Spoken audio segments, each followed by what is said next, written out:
See a nice big line there now. Almost like it's supposed to be there. Almost like I have the right mic selected now. Yeah. At least it was only wrong in one place, not two. I mean, I'm lucky it was only wrong at one. I did and that you noticed it early, not late. Oh, we've been recording for an hour and a half. I had the wrong microphone. Why is my green bar not moving at all? I did the Wind Waker Game of the Month podcast with the Cartridge Club. Q Dogs, yep. With the Q Dogs. And they record over Skype. So first I had to put Skype in again because I haven't used Skype in ages. So I had to get my Skype, find my login, get logged in, all that stuff. And then I tested everything. I'm like, all right, this is sounding great. And then Skype's the only one that has an echo test user count. Yeah. That you can connect to and talk to, and it'll play your sound back. Hear yourself. Yeah. And then as soon as I got into the call, nothing worked. And I didn't touch it. But for some reason, my mic didn't work. I could hear them, and I had to type my answers back. So we're supposed to start at 9. No, we're supposed to start at 7:30, which is 9 someone else's time, I think. And yeah, by the time I ran through everything, it was almost half an hour later before we actually got started. So I'm sorry, Q Dogs. I didn't get to say sorry in the podcast, but I'm sorry.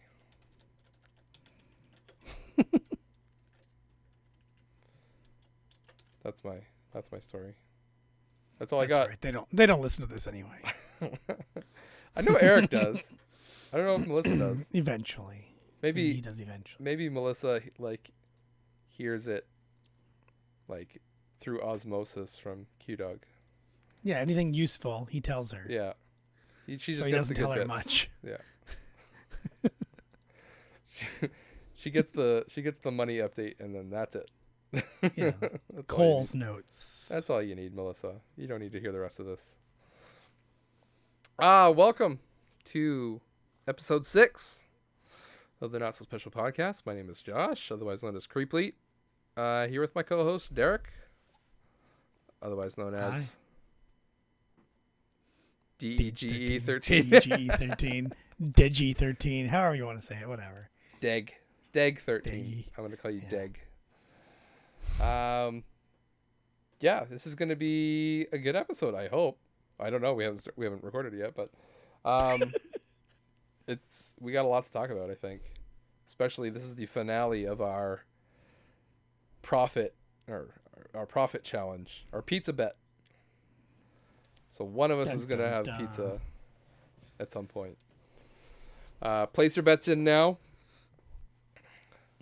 And let us know if you win your own bet, and we can talk about people. Some people already have their own side bets. We'll get there. That's going to be pretty much the last thing we talk about, I think, because that's probably going to be the longest thing. So check back in 4 hours. I will have edited out an hour, so I'm going to check back in 3. 3. Whatever the end of the episode is. Man, I swear a lot. Editing out a whole hour.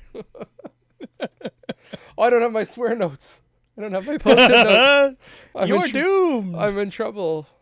I got to do that before things get out of hand here. Okay. I'll use this scrap of paper. I'll use this $20 bill I have laying around. I'm sure you can use a bigger one. $100 bill? Yeah. Or $1,000 bill. I've never actually seen $1,000 bill. Have you? I don't think I have. I don't know. I don't think so. I do remember specifically the first time I saw, or I vaguely remember the first time I had my own $100 bill. Okay. I'm just like, it's that color? Yeah. Okay. You're like, that's not exciting at all. Brown? Yeah, no. What is this? Yeah. That's not fun. I think I've seen... I'm going to look this up before I'm sure I've seen 1,000. When the heck would I have seen it, though? Like buying my first car is what I'm thinking. No, second car. My first car was only 2000, so. Yeah. What's... No, my second car was a certified Czech, I think. Oh, really? Pretty sure. Maybe the first one was. Yeah, the first one was because it was a dealership. Not much of a dealership. Yeah. Those are the best ones, though. Well, it was literally what The guy my worst. dad went to high school with. Okay, so at least you weren't getting totally ripped off. Well, it was pretty bad of a car, but at least it was cheap. Like this was like 2004, and I bought a 1986 Volkswagen Jetta. Okay. Yeah. Yeah, I almost did that. yeah. I think we talked about this before. Maybe that was edited out. I don't remember. I think, well, yeah, we talked about cars in one episode and I cut it out, but it got way too stuck in the minutia of cars. Yeah, I think when I was first looking at a car, I think I was looking at a Jetta, a diesel Jetta, a 90s old diesel Oh, Jetta. fancy 90s. Yeah. But, because I think one of my family members was going to buy me a car when I was going to go, because I moved here to go to college, and they wanted me to come up and be able to visit them, so they were going to buy me a car with, I don't know, spare money they had, because they're rich farmers up there. And mind you, the car they were going to buy me was like a $600 Jetta, Yeah. and I think we went to go look at it, and it was pretty terrible. And A diesel, it probably already had 400,000 or 600,000 kilometers on it. yeah, and they're only going to ask like $500 or $600 for it, so it's been Yeah. run through the ringer, and Yeah. so needless to say, I did not get that car. Not something you want to take on long road trips anyway. Excuse me while I drive 4 hours back and forth. Yeah, It broke again. Come get me. come and get me. So, anyways, that's enough about cars. That's all right. No one's going to hear this because he's going to edit it out. No, I'll leave it in this time. If we stop now, I'll leave it in. All right, moving on. Moving on. All right. How was your how's your last month been? In sales? No, we're not doing that. Sorry, that's your little ball tickler there. How's my last month been? I don't know. When did we even talk last? We talked a month ago. Yeah. I don't remember what was going on then. I think I was talking about work, I think that time. Or was that time before that? I don't remember. I think we talk about work every time. I don't usually talk too much about work, but I don't know. I've been getting outside more for work. It's nicer outside. Been decent. I've been trying not to take my own vehicle as much to do the work, instead taking a company vehicle when it's available. Yes, you should do So that. that's good. I always Yeah. take a company vehicle when I work. Yeah, just because your car won't carry as much as your company vehicle. We only have one shared van for our team of 6 people. So you have to try and schedule it when no one else is using it. Okay. That's hard. It's really hard. I mean, you just gotta schedule it ahead of everybody else. Yeah, but then if anybody has a reason why they need it more, or for a job that needs the van more than you, then they override you. Mm, It's really silly. I get it. Yeah. Do you get The do you get compensation for using your own vehicle though? Yeah. Okay. Yeah. That's good. As long as they do something. Yeah, I don't know how decent it is in terms of I've never done it anywhere else, so I don't know what's normal per kilometer or whatever. They're but- all the same generally. It's not. Yeah. I remember one time my uncle had a Volkswagen Golf diesel, and he got paid per kilometer, and he got paid good per kilometer. Oh yeah, especially that. Yeah. So he made that thing last. Yeah, I can believe it. Be the equivalent of like using a Prius nowadays. Yeah. But a Prius isn't cheap to buy either, No, whereas diesel Jetta can be can be. Yeah. reasonable. $600, right? Yeah, essentially. But I know he took that thing well over 300,000 kilometers Yeah, from like basically new. that's good. I think he took the engine out and put in another one at 300,000 because the body fell apart around it. All right, enough car talk. I've done that with a motorbike. I've taken my Yeah. my engine died on my motorbike, and I pulled the engine out and put a new one in. It's cheaper than buying a new motorbike. Nice. Um, Next, you can take the motor out and put it into a smart car. you know, I've been really looking at like trying to make a motorbike. I have a bunch of mini like parts, but I haven't actually had the time or expertise to build it, put it all together.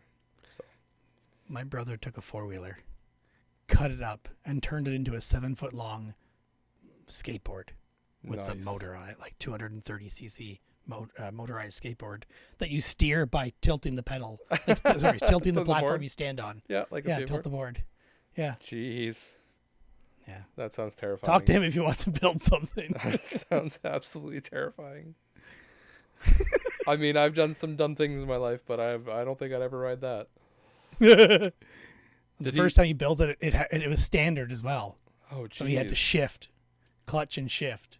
While So standing? He fell off the first gear shift. Yeah, Oh, okay. while standing. Yeah, first gear shift he fell off. Did he leave it in gear and it just rolled away from him? Yeah, of course. Oh, man. Then it hit a tree and stalled. Okay, well, at least it only hit a It tree. was all good. It was all good. Could have been worse. Could have gone on the road. Yeah, yeah. Well, he was facing the road at the time, so He was aiming that would get there, probably. yeah. It's right up until he fell off. Then the decision changed to, I don't want this to go on the road anymore. Oh, jeez.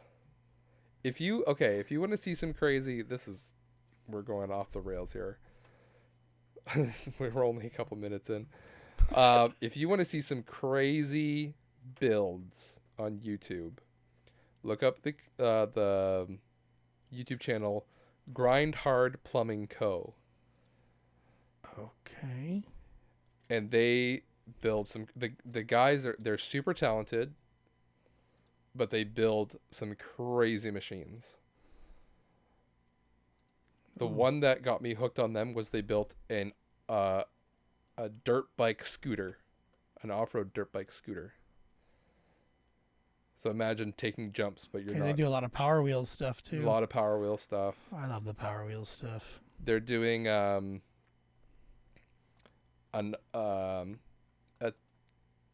2JZ tractor. They're putting a crazy Japanese import, like a GTR motor basically, and a tractor to put that thing around. They're making a rotary trike with a RX-7 engine or an RX-8 engine. Yeah. Rotary. So, yeah, it's pretty crazy. I don't watch all their stuff, but when I see something good on there, I'm there for the series. Well, now I gotta watch all these damn. Oh, I have watched one of their videos. I watched the building an 85-mile-per-hour Barbie Jeep in 10 minutes. There you go. Time lapse. That was their pull everything together. And then they met Jay Leno for that. Yeah. So Got it. it's a fun channel. No, I don't watch. Like I said, don't watch everything, but they built some fun things. There's a Russian guy, Milo something. He makes a lot of crazy stuff too. Like they were building a tank recently, but they made one that was 2 car fronts back to back on each other. Oh, okay. I've seen that. I've seen someone do that before. Fought with each other. Why can't I remember it? Milo. Damn it. I don't know why I can't find it. I even searched for Milo Russian. Milo It does not Russian. come up. I'm pretty sure that's like the best way. Oh, there you go. Master Milo. That's the channel name. Master Milo. Master Milo. So they're refurbishing an old tank right now too. Oh, there it is. All-terrain Okay. vehicle. In 1 week, they built this crazy floating thing. Looks like, and then they built a car where it has like a round cage on the top of it, so they can roll it. All right. Yeah, I got another Right. one to watch now. yeah. Master Milo. I wish I was this talented. There's always things I want to build, and I have ideas to build, but then I just... That's when you need to just hire someone to do it for you. Yeah, I could, but I don't have that much money. Well, I might now. Yeah, that's the other thing. I might now.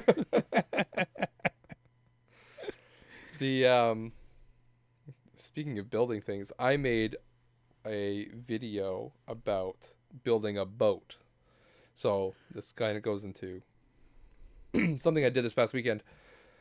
A couple years ago, I found a inflatable Intex boat, Okay. and in the garbage, of course, like where I Of find course. everything. Yeah. Because I saw a Rubbermaid, like one of those blue Rubbermaid totes. You know the ones I bring to the game shows and stuff. Sure. I can picture it. Yeah. Okay, I saw one of those, and I just wanted the tote because Yeah. those aren't cheap. And when I went to lift it, it was heavy. I opened it and I saw something folded in there, but I just thought it was like an air mattress. Okay. I was like, okay, whatever. I'll check this out when I get home. I just threw it in the truck, and then when I got home, I pulled it out, and it was an inflatable dinghy, like a boat. Nice. So I was like, great, I'm gonna put stuff into this. So I built a plywood floor to put in the bottom of it to make it more rigid. Mm-hmm. I got a trolling motor and a deep cycle battery. I got a motor mount that I had to modify to fit this because it was a newer motor mount, but it's an older boat, so they don't quite match. So I had to modify it to fit. Okay. I found some paddles in the garbage. Anyways, I just made the whole video about this thing. It's not long, and I put that on one of my other YouTube channels. Yes, I have other YouTube channels. And no, I'm not telling you what they are.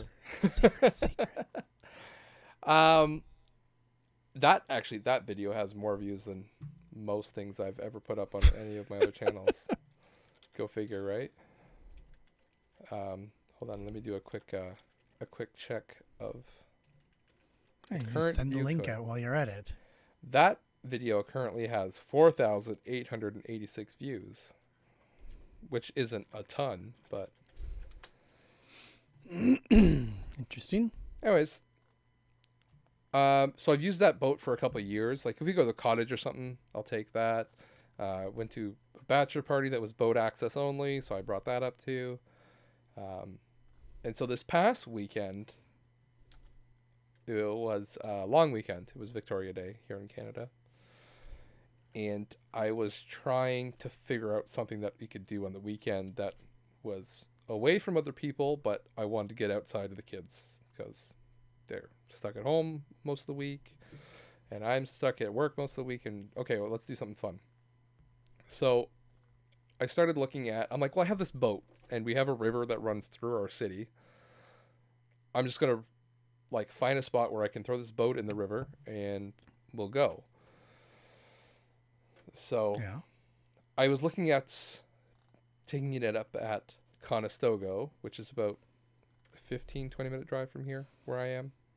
Mm-hmm. And I was like, oh, I can ride that, and then I can run it through down the river, and I can pull it up in Cambridge. And I was trying to map it out. I'm like, I don't know how fast the river flows. I don't know how long it's going to take to do it. But I was like, oh, it'll take, I was like, at most, it'll be like 3 hours, I would think, right? Okay. Yeah. I don't know, just thinking. I've never tried. Yeah. Not here anyway. I've done a canoe down the Saugeen River. Yeah. But I've never done. I've done canoe stuff, but I've never gone down a river, so I didn't know how fast anything. I didn't know how long to expect. But I budgeted like 3 hours. I was like, it shouldn't take long. Anyways, the day came, and I was like, okay, I packed everything up, and everything's ready to go. But I was just like, you know what? Trying to put it in where in Conestoga, you kind of have to like park up the hill, drag this boat down a hill. And I was like, we won't put it in here. We'll put it in somewhere else. Like basically halfway through the trip, where what would have been halfway through the original trip, we'll put it in there and go down. And then I would just get my dad to pick us up, and then take us back to the car.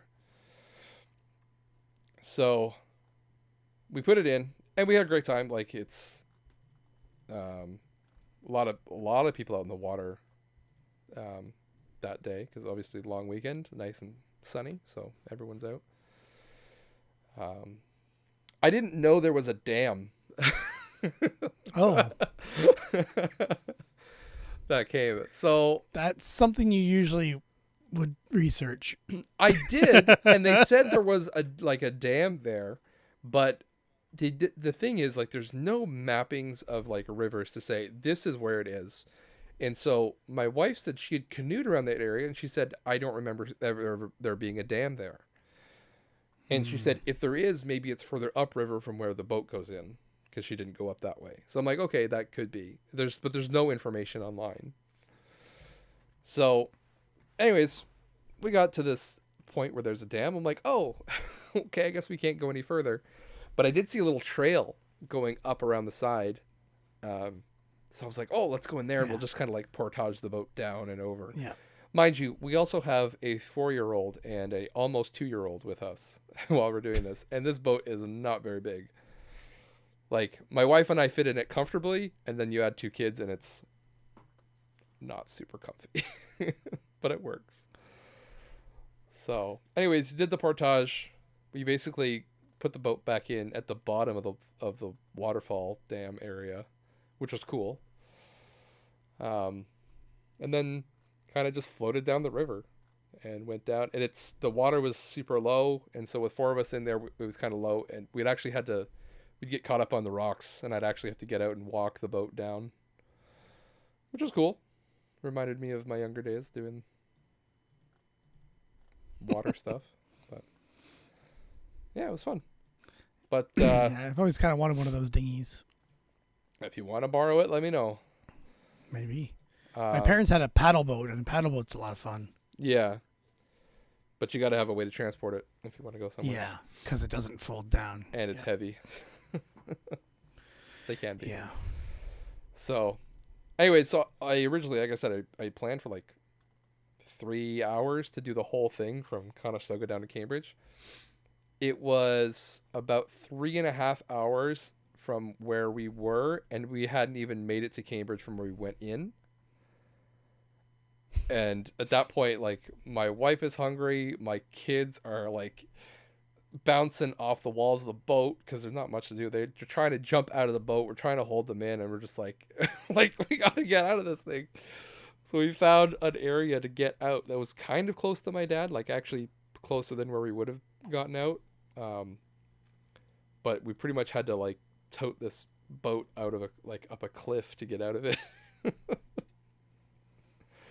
It was rough, but it was fun. I would do it again, but maybe not with the kids. Really? Not with kids, eh? But see, now it's a problem because now I'm like, I see all these. I've been looking up boat stuff on YouTube, and now I'm getting all these boat recommendation videos. And now I'm like, I need to buy a bigger boat. Yeah, that's a hole. That's a. It is. It is. But I found a decent, like, I can find a brand new one, and it's like 250. Okay. Then I'd have to add, like, Sounds- I'd have to add, like, money for putting the floor in and stuff. Yeah. But even so, Plywood's gone up in price a lot. yeah. Like double. But I only need 1 sheet of plywood, so it wouldn't be too bad. Like the piece of plywood I put in the other boat was the cheapest piece of plywood I could ever find. It was like, I think it was like, It wasn't free? no, it wasn't at that point. trying to find a good piece of plywood in the garbage is really hard. Yeah. So like I put in like, not, I don't think I think it's 1/2 inch, but it might even be a 1/4 inch. Do you know what I bet your dinghy video could have used? Drone footage. Probably. So I'll lend you. I know a guy. I'll lend you my dinghy. You lend me your drone. Oh wait, we still have the same problem. No, because you can't fly the drone.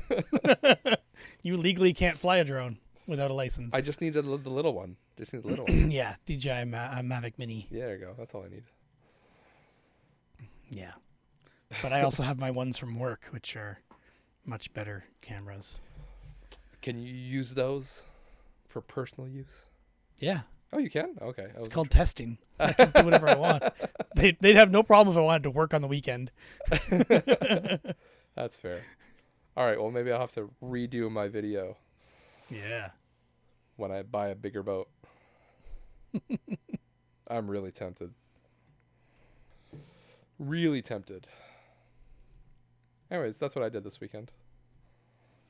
I want to do sometime I want to try do a video with my remote control boat with the remote control quadcopter following the boat. Okay. Automated with I was like, the, I was like, can you with do the that? Mavic, I follow can do this? it automated. Yeah, follow this thing. That's cool. Yeah. I gotta But get a drone. I can't really operate both at the same time. I'll drive It's a still boat for you. doable, but I can drive a yeah, boat. there you go. Hey, Yeah, man, drive if my you need remote help, boat. call me. No, I'll come help you. Can't say I'll be any good, but I'll help. Yeah, the problem is when the boat flips in the middle of the. I mean, need your dinghy to go get it. I'm set up, man. I got it. I almost bought a dinghy last time I took my boat out, which was over a year ago now, I think, that I took my remote control boat out, and I ended up upside down, and I was ready to go to the store and buy a dinghy just to go get the boat out. Because it was like the third time I was using the boat, I think. Something like that. Oh, and I was man. just like, damn it. No. But luckily I was able to hit the throttle with it upside down. The propeller was just in the water enough, and it was just the right angle. I didn't need to steer, and it hit the shore, and I grabbed it. Oh, So, nice. You lucked out. I got lucked out big time. Pretty sure that was the off-road weekend with my uncle and my brothers and dad. Oh, yeah. Do you go out like camping for you do off road, or you just do the? We did cabins then. We went Okay. to Halberton, and we rented cabins. Okay. So did you like day trip, like you'd go out and then come back to the cabin, or would you book a cabin along the way? No, yeah, go out. So we like stayed at the cabin, and then hop on the four-wheelers, go for a ride for the day, come Okay. back to the cabin. Okay. Yeah. Okay. I'm always interested in seeing how people do that kind of stuff. I was invited once to do like a snowmobile camping trip. Mm-hmm. I couldn't go, unfortunately, but I was really tempted to try something like that. Like I've done bike trips and stuff where like I pack everything on the bike and I go and then I just camp wherever Yeah. and do that kind of stuff. That'd be fun. And then with the dinghy, I got interested in like, oh, let's see how far I could actually go in the dinghy, right? And Yeah. do like a riverboat trip for a weekend or something like that. Just find places to camp along the river. That would be fun. But Mm-hmm. it also sounds like a lot of work. Well, if you Especially, get a boat, make sure it's small enough for your car to pull it. yeah. Your SUV. Oh, I'm talking about my dinghy though. Like, Yeah, I know, but I mean, if you got a bigger boat. well, I have when you get a bigger boat. yeah, I have a my family like all chipped in and we bought like a fishing boat. So we have like an aluminum fishing boat. So if we My go parents bought us like a side-by-side four-wheeler. Okay. The 6-seater with like a bigger back on it. So Okay. like you can comfortably sit like 4 to 5 adults. Actually, we did have 6 adults, I think, in it. But anyway, it's a big one yeah. that my parents bought for us for Christmas, as I do my hands in quotes. You should take that on a camping trip. Like find trails and just Yeah. go. Well, that's what we did do with the cabin, was take that. You did take that, okay? And my uncle had one as well, and we went in the woods up in Halberton on trails there. The problem was we went at the wrong time of year, and there was a lot of bugs. Yeah, that's the problem with. It was Welcome nice to 'cause Northern it wasn't as Ontario. wet. Yeah, like it was terrible to the point where you're just like ignoring the bugs because you have no choice. There are 30 bugs on or around you, At all and times. you have no choice. Yeah, at all times. I have camera footage of it. Can you see I have anything drone or just footage of it bugs? too.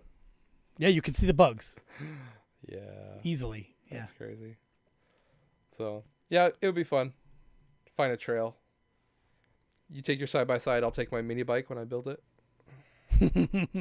We'll just rip it up. Yeah. That's We're getting a distance, right? trailer installed on Cynthia's Highlander. For the plan is to take that side by side out, hopefully this summer. Sorry, did you say a trailer or a trailer hitch? We're getting a trailer hitch installed. Oh, My okay. parents are building. My dad's building a trailer right now for the side by side. Okay. Like he's taking an old trailer and beefing it up and fixing it up. Yeah. Okay. Yeah. Cool. I need to. If I'd known that we were gonna get into boats and stuff, I would have bought a bigger vehicle than my Subaru. Yeah. But Yeah. now I'm waiting for my Focus to die so I can buy a truck. Now I'm waiting for my Subaru to die so I can buy a truck. But Cynthia's Highlander can pull pretty good, so Oh, the Highlander is basically a truck, so yeah, you got lots of it's more than big enough. options. My But it's not mine. yes, but you could use it. You have the option. Yes. I have to like if I want to haul something big, I gotta basically borrow my wife's parents' truck to haul something. So, which that's always the stereotype, right? You get a truck and then everyone wants to use it. So Yeah. I was like, I should just get a truck. One year we got a T-shirt for my brother-in-law that says, "No, I won't help you move." Yeah. Yes, I have a truck. It's got No, a I won't picture of a help you. pickup truck. Yeah. Yeah. He helped us move right before that. My brother-in-law bought a Ford Ranger. I like the Rangers, the old Small ones. truck, but yeah. My parents have one, or still they had one. But they have one. It's not roadworthy anymore. It just sits in the driveway. Right now, it's being used for other things. And Is that something about smoking in it? yeah, my grandpa uses it as a Yeah. smoke hut. I think you talked about that. In the once. winter, yeah, he just smokes in it. Anyways, around the time I got all my friends into riding bikes, Motorcycles. motorcycles, right? yes, Yeah. Not bicycles. not bicycles. Everyone rides bikes. Yeah, I was trying to get my friends riding in the motorcycles. I got one of my friends in, and they were trying to find him a bike to buy. And we found one in Ottawa. So I think it was It's like an 8-hour drive away, right? Ottawa's 6, I think, from here. 6? Okay. Yeah. So I think it was December 1st. So like it was cold. It was getting like a little bit of snow, but not too bad. Ottawa usually gets it worse too, right? Yeah. And so we're like, we want to go see this bike and buy it and bring it back because it's the only one around. It's not really it's the good time. Well, it's a good time to buy bikes. Yeah. Yeah. But not a lot of new ones are being listed, so you kind of have to go where the deal is. Anyways, we asked my brother-in-law if we could borrow his truck to go get it, and then we got a flat no. U-Haul? No, because I don't think they don't let you take a pickup truck from U-Haul unless you're 25. Oh, I gotcha. So, I mean, you can rent Makes a big sense. They're pretty van. restrictive, yeah. You could drive the big cargo truck, but you can't drive the pickup truck. That's okay. You can put a motorcycle in a cargo truck. I guess. But then I think we're trying to do it on the cheap because he's spending all his money on a bike. Yep. So, yeah, we did the dumb thing of driving there in his RX-8, which was fun. And then convinced the guy to sell it to us on the spot. But he wanted to make sure we did like insurance and everything before we rode it home. Yeah. But then something happened to the insurance. We were running through all the insurance issues. Everything was going fine. We told the guy like it was going to go through, and so we took him back to the house. He left it. He had to leave. He had plans. So he left the bike out in his driveway, and then I went to go pick up my friend from Service Ontario, where he was getting plates and insurance, everything, ownership. And when I picked him up, he's just like, something happened with the insurance, and they decided not to cover me. And at this point, it was like 5:00. Or I forget what time it was, but it was like to the point where like it was too late to start the process over again for more insurance. So anyways, we went back to his place, the guy that he was buying the bike from. We just got the bike, and thinking ahead, I had pulled the plate off of my bike just in case. And we just threw my plate on it and we rode it back from Ottawa.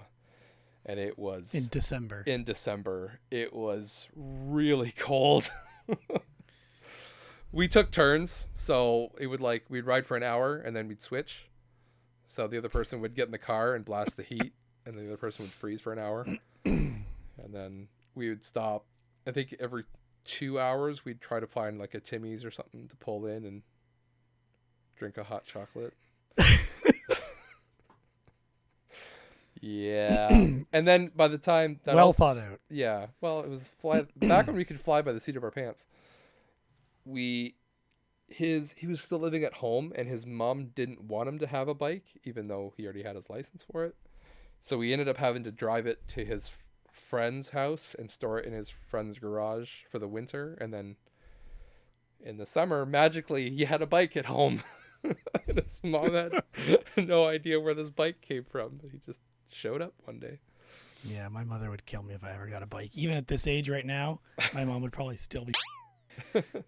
There's more.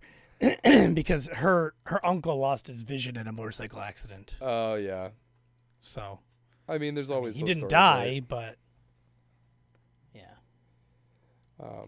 She would be very angry. It's the one reason my brother has not yet bought a motorcycle. No?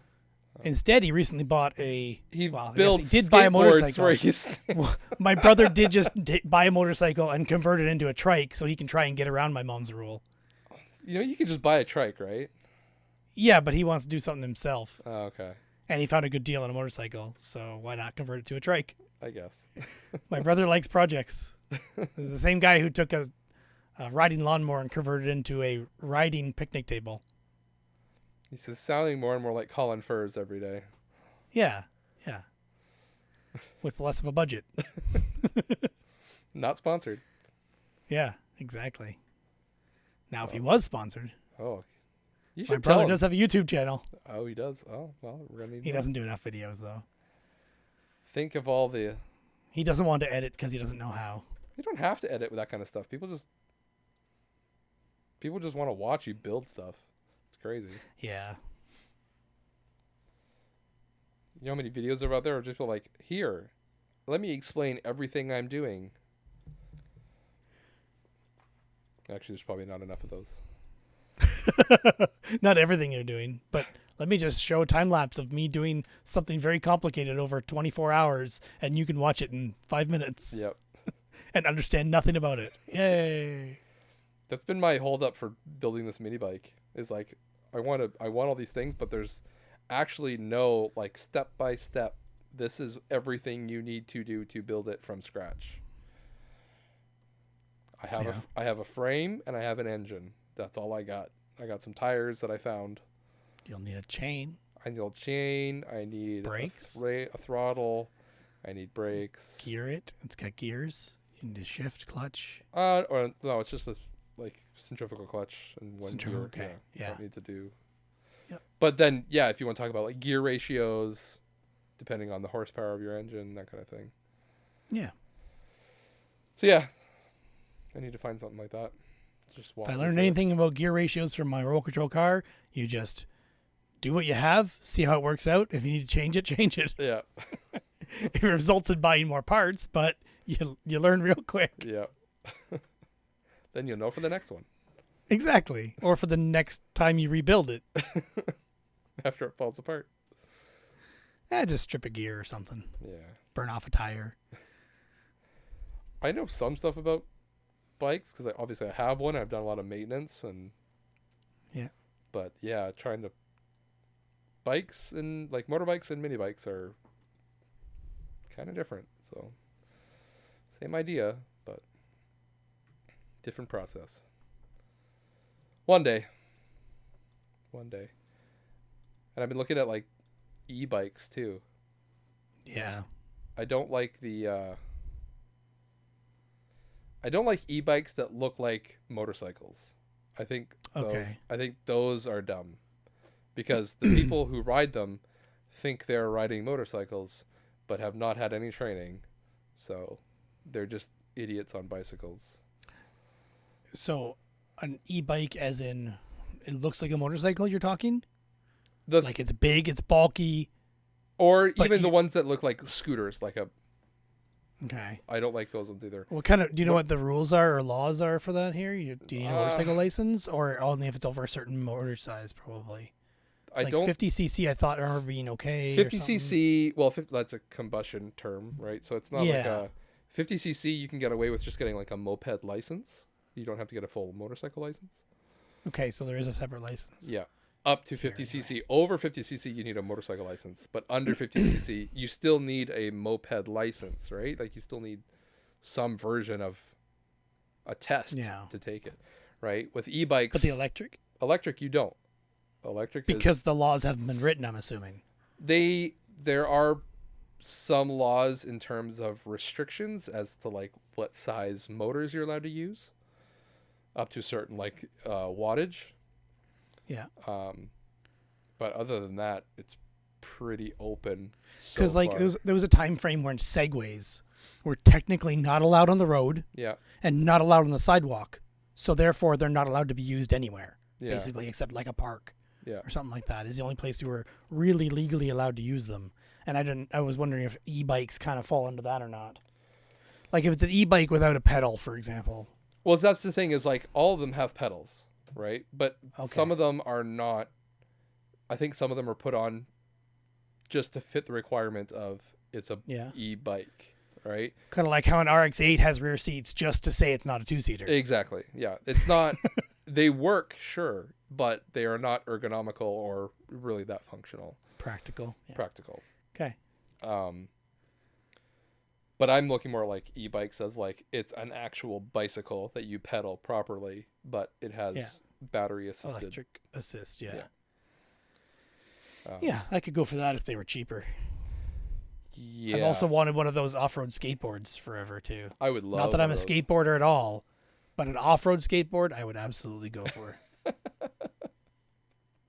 I would just like an electric skateboard in general, like a boosted board. I've got a saved Kijiji search for them. I've seen some decent priced ones. I've seen some, but the ones I've seen for sale have not been that good.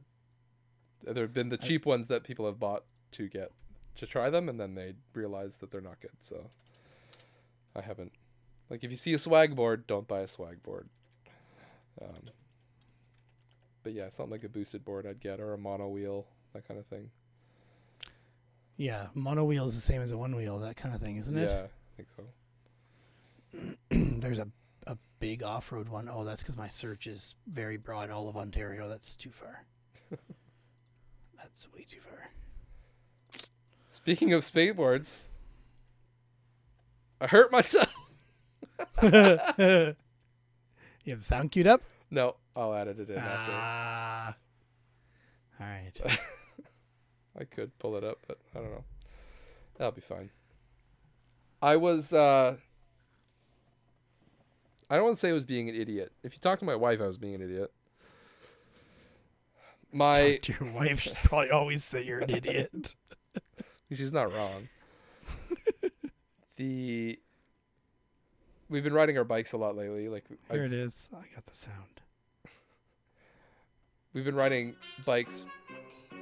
Oh. I hurt myself today. There you go. You'll just edit it anyway, but Hopefully that came up Or you better won't on know. Audacity because I don't think it did.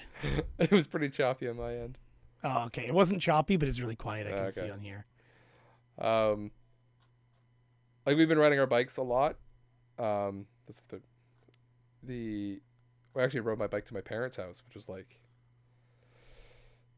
far. Like it took an hour and 15 minutes to get there. So I did it once with my oldest. I built a little seat for him to sit on the bike with me, like on the front with me.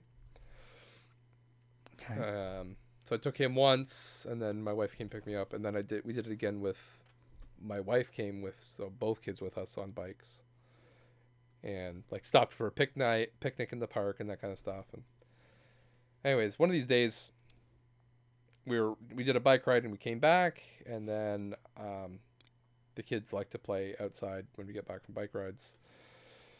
So they start pulling out everything that's in the garage that has wheels on it. So they pull out their bikes and scooters and cozy coupe cars and anyways, skateboards, And so I found this Ninja Turtle skateboard, like kids skateboard. Yeah. So I brought that home for the kids, and they play around on it. They obviously can't ride it very well yet. So normally what I do is I just like they just put their feet on it, and then I hold their hand, and I just kind of pull them along. Yeah. So I did that with my youngest, who's almost 2, and he got off, and he was running back to the garage. I'm like, oh, I'm just gonna ride. I'll push it. Like I ride skateboards. I have a longboard that I ride around during the summer.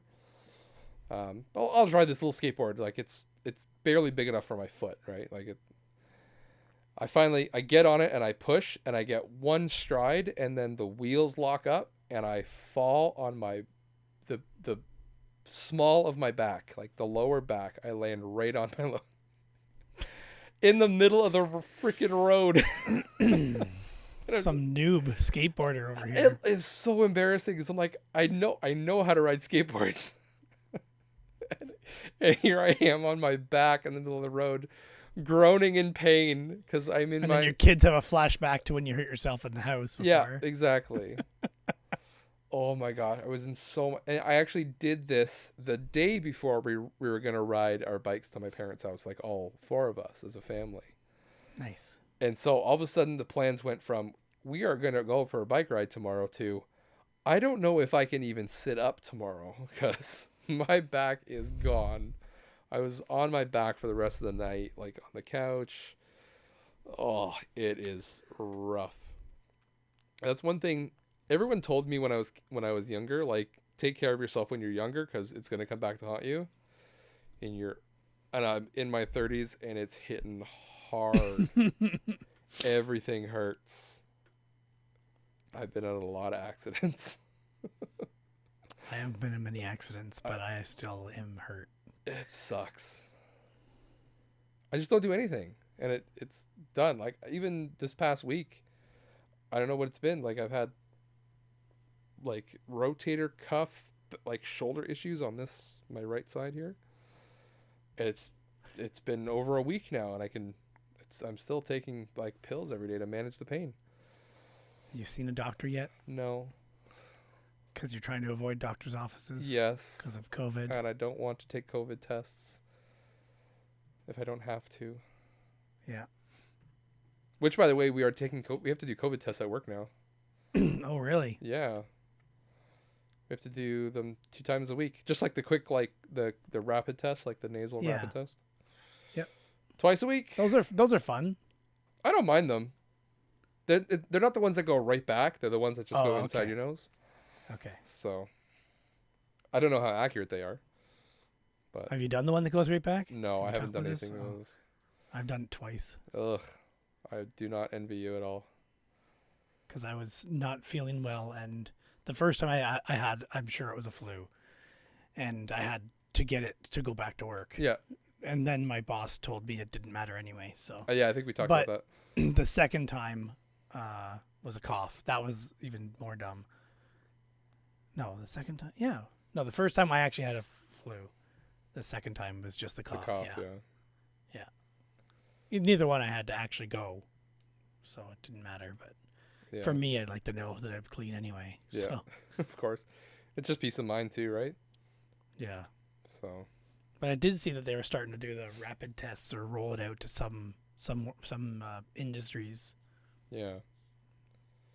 So yeah, that's what apparently we signed up for is all employees 2 times a week. So it's been good. I've been clean so far. Hopefully it stays that way. Fingers crossed. So. All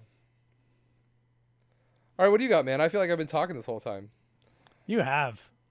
I got more to talk about. So let's hear from you for a little bit. I don't have a lot to talk about. I did have an eBay issue. Okay. I didn't queue up any of the messages from the guy, but this is the guy that right after he messaged me, I messaged you and said, I swear I have the best eBay buyers. Oh, okay. Yeah. So he messaged me and said, I totally get this isn't your fault. I don't expect you to do anything. I just want you to let you know. But the game that I bought from you that was brand new sealed came with a broken case. just letting you know in case there's a way you can package it different. I think you did everything you could. You packaged it good, but It just don't want you to hit this again. It is sounded what he like it basically was said. like a pretty nice guy, like even message last, because he mentioned this last episode, I think. Yeah, I think so. So anyway, it's all basically said and done now. We went through Canada Post. We claimed insurance with it. He said he'd be okay with just buying his own case to replace it. Yeah. And I'm like, well, if it's came damaged, then insurance should pay it out and you should get a refund. So I pushed Canada Post. They had problems contacting him. Whatever. Canada Post has weird policies on how they do this. They basically they need that person to respond to the email that they send from some stupid email address, and it has to all go through their process exactly, and the person has to answer the right questions the right way and send. They was supposed to also the website for Canada Post says they'll ask for him to send it back and to send back the packaging that was originally sent in. Oh wow. It's like, But as far as when we were actually working with the lady, she only asked for pictures of the damaged item and the damaged original packaging. So that's a tip. Make sure your person doesn't throw out the original packaging. Take pictures. Thankfully, she still did it as a one-time courtesy. She still paid out or did the claim without the packaging or without a photo of the packaging because the person already thrown it out. But I think she was just tired of how long this had dragged on for. Yeah. Because of the email address issues. There was a phone number issue and an email address issue, and my buyer was traveling at first too. Okay. So that delayed it like 15 or 20 days, and her process, the Canada Post person, their process is to close the ticket every 10 days, basically, to make people fight for it. Yeah. Pretty much, so no tickets hang around and don't get resolved. So that was way back April 23rd, I think, is when they first contacted me, and it just got sorted out like May 25th. Is the last email, and I'm still waiting for the check from Canada Post to refund the buyer. Okay. Now, this might be a personal question, but how much was the item that you sold it? Like, would it even be worth? Was it worth doing the insurance claim on it? I believe it was a $80 game. Okay, so it's not 60 or 80, one or the other. I'm trying to remember what it was. Yeah, here it is here, which I'm going to have to strike that from my records soon, too. So it was Cosmic Star Heroine for PS4. Okay. Limited run game. Yeah. It was $65 sale, $25 shipping. So their total price was around $90, and my profit was like $24, I think, because I had paid up on that. No, $28. Was my profit. Okay. Yeah. So that is that. It was worth it just because it was $65. But they said they would have been happy with the case, so I could have also just out of my pocket given them back $5, let's say, and they would have been happy buying themselves a PS4 case. But since the postal service destroyed it, they should be dealing with it. Yeah. And Canada Post seemed to think that it probably happened on the U.S. border side. Yeah. But who knows? Who knows? Who knows? Of course, they're gonna blame the other service, right? Like, Yeah.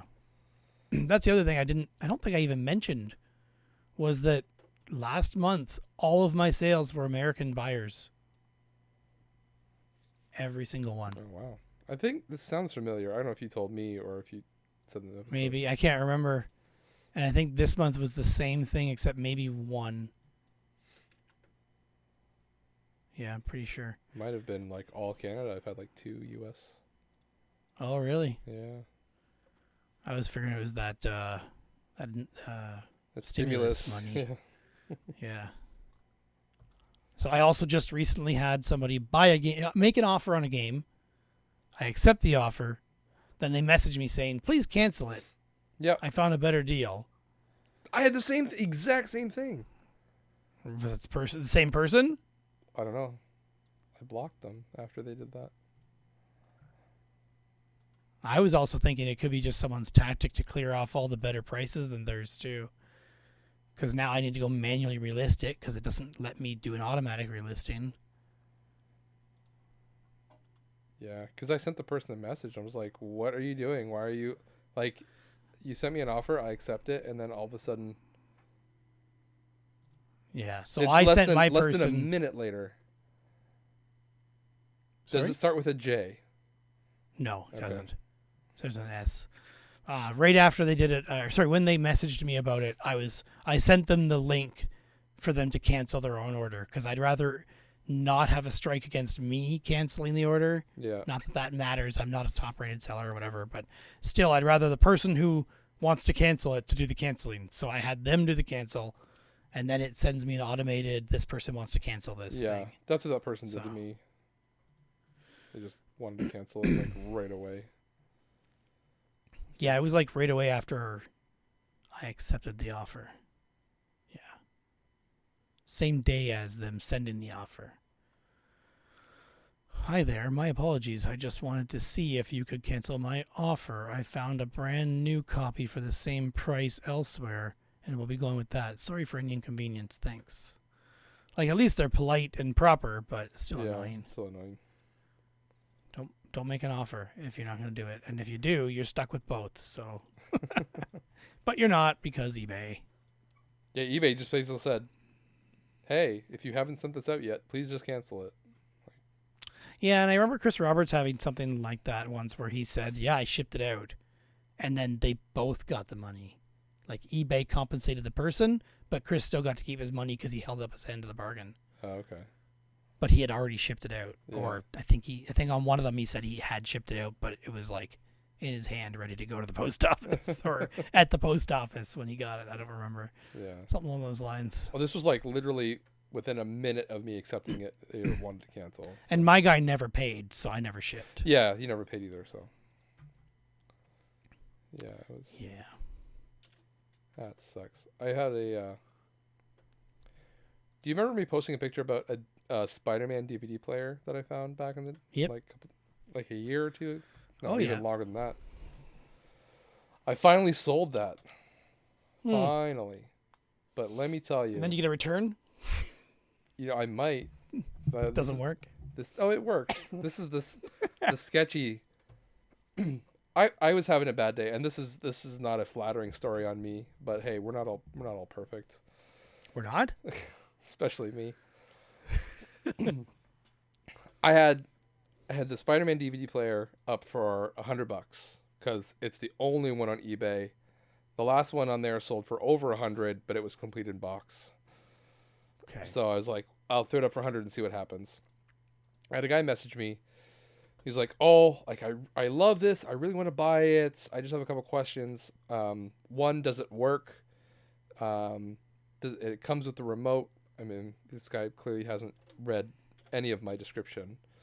And then he asked, does it also play like any rated DVD? Like he doesn't want a DVD because of Spider-Man. He was like, oh, does it only play like G rated DVDs? Oh, okay. I guess Sure. that's a thing, but I don't know. And I wrote him back, and I'm just like, it works. It's like I tested it. I didn't remember what DVD I tested in it, but it definitely wasn't a kid's DVD. But I couldn't say I tested it with this DVD and it was rated this. I'm like, everything's there. He's like, okay, great. I'm just gonna think about it. I'm gonna put an offer in, like, well, and I just left it at that. Next thing you know, I'm getting an offer for $50, so like half of what it was. Good. Yeah. I'm like, okay, this is. By the way, he'd sent me a couple messages, not just one. Like, it was almost like he was so excited. He'd ask a question, send. Ask a question, send. Ask a question, send. So I had like 4 or 5 messages from this guy, and I'm trying to like answer them all in one email, that kind of thing. And next thing you know, I've got like a bunch of things. You have unanswered questions on this item, like constantly. Anyways, go through this whole thing. I click on the offer history, and he started offering at $20, and just kind of worked his way up because it was with getting the auto decline. Yep. So I'm like, wait a second, this guy's asking me all these questions, and he's starting at $20 on a $100 item. And something about it just rubbed me the wrong way, and I was having probably a bad day anyway. and I just I declined the offer and said, and he was just, his message to me was, I'm taking a massive risk on this because I don't know if it's going to play R-rated DVDs, and I don't want to have a DVD player that can't play anything. He also wanted me to make sure that I would send it USPS, not UPS, and he didn't want to sign for it. So like all these conditions. That's good. That's not sketchy at all. He's just like he was just like, I refuse to sign for anything. I was like, okay, fine. Anyways, so I just wrote him back, and I'm just like, I understand you feel it's a risk, but I just have to confirm that it works, and it does. So, but I'm declining your offer at $50. So then he comes back with an offer for $52, saying, let's make a deal. And then private messages me saying, hey, I really want this. Let's sell this today. Like 52. I'm like, you know what? It was just like I said, I was having a bad day. I'm like, I've had enough of this. I don't want to, this is not the kind of customer I want to deal with. So I guess poo-poo on me, but I was just like, I declined the offer, and I blocked him because I'm just like, I'm not dealing with this kind of person. Yeah, no. Once I get a $50, decline that, and get a $52, I'm probably gonna do the same thing. And then how obviously he's a lot of pain, he's a lot of work for nothing. Yeah. So I was just like, I'm not. It's gonna just get worse. It's not gonna get better. He's gonna be the worst customer. Yeah. That's what I thought. He'll have finally watched his R-rated movies or his X-rated movies on it, and he'll want to return it. On his Spider-Man DVD player. Yeah. So, anyways, he tried to message me again, and for some reason his message got through, because when you block someone, it usually blocks messages. But for some reason the message came through, but I ignored it. Then I got a message from a different eBay account with 0 feedback on it. So he made another account. Or he has a burner account. And then wrote to me, right? Saying, hey, like, I really want to buy this. Like, what price can you do? Can you work with me? All this kind of stuff. And I just ignored him. And I guess he thought I was, I blocked that account, and I almost blocked it too, but I'm just like, you know what? I'm just going to ignore it. Next thing you know, a different account with 0 feedback buys it for full price. Oh, God. And then I get a message from the guy saying, hey, I bought this at full price. Let's please, like, can you please send it to me? Like, I'll leave you positive feedback. And it's the same guy. It's all going to the same place. I can tell by the destination where it's going. He's just like, if you don't want to do it, then just cancel the order and let me know. But because we're in our challenge, I sold it to him. So, I'm taking a risk for my profit margins. Have fun with the return. Yeah, we'll see. We'll see what happens. It's in transit. I just checked it right now. It's still in transit. Got it. So. I'm counting it for now. Can't be good. I'll give you an update. All that matters is it counts right now. It counts right now. Wah, wah, wah. Oh, man. That's my eBay story. Oh, and to finich mine off. Oh, sorry. I didn't mean to cut you off. No, that's okay. I had stopped, and I forgot this thing until I just saw my notes. I updated my thank you letter that I put in my sales. Yep. I updated it to include, if your item is damaged, please take photos of the packaging and the damaged item. Okay, that's a good idea. Yeah. So yeah, there's that. That's You're my one of tips those. there. You're one of those fancy sellers who leaves notes.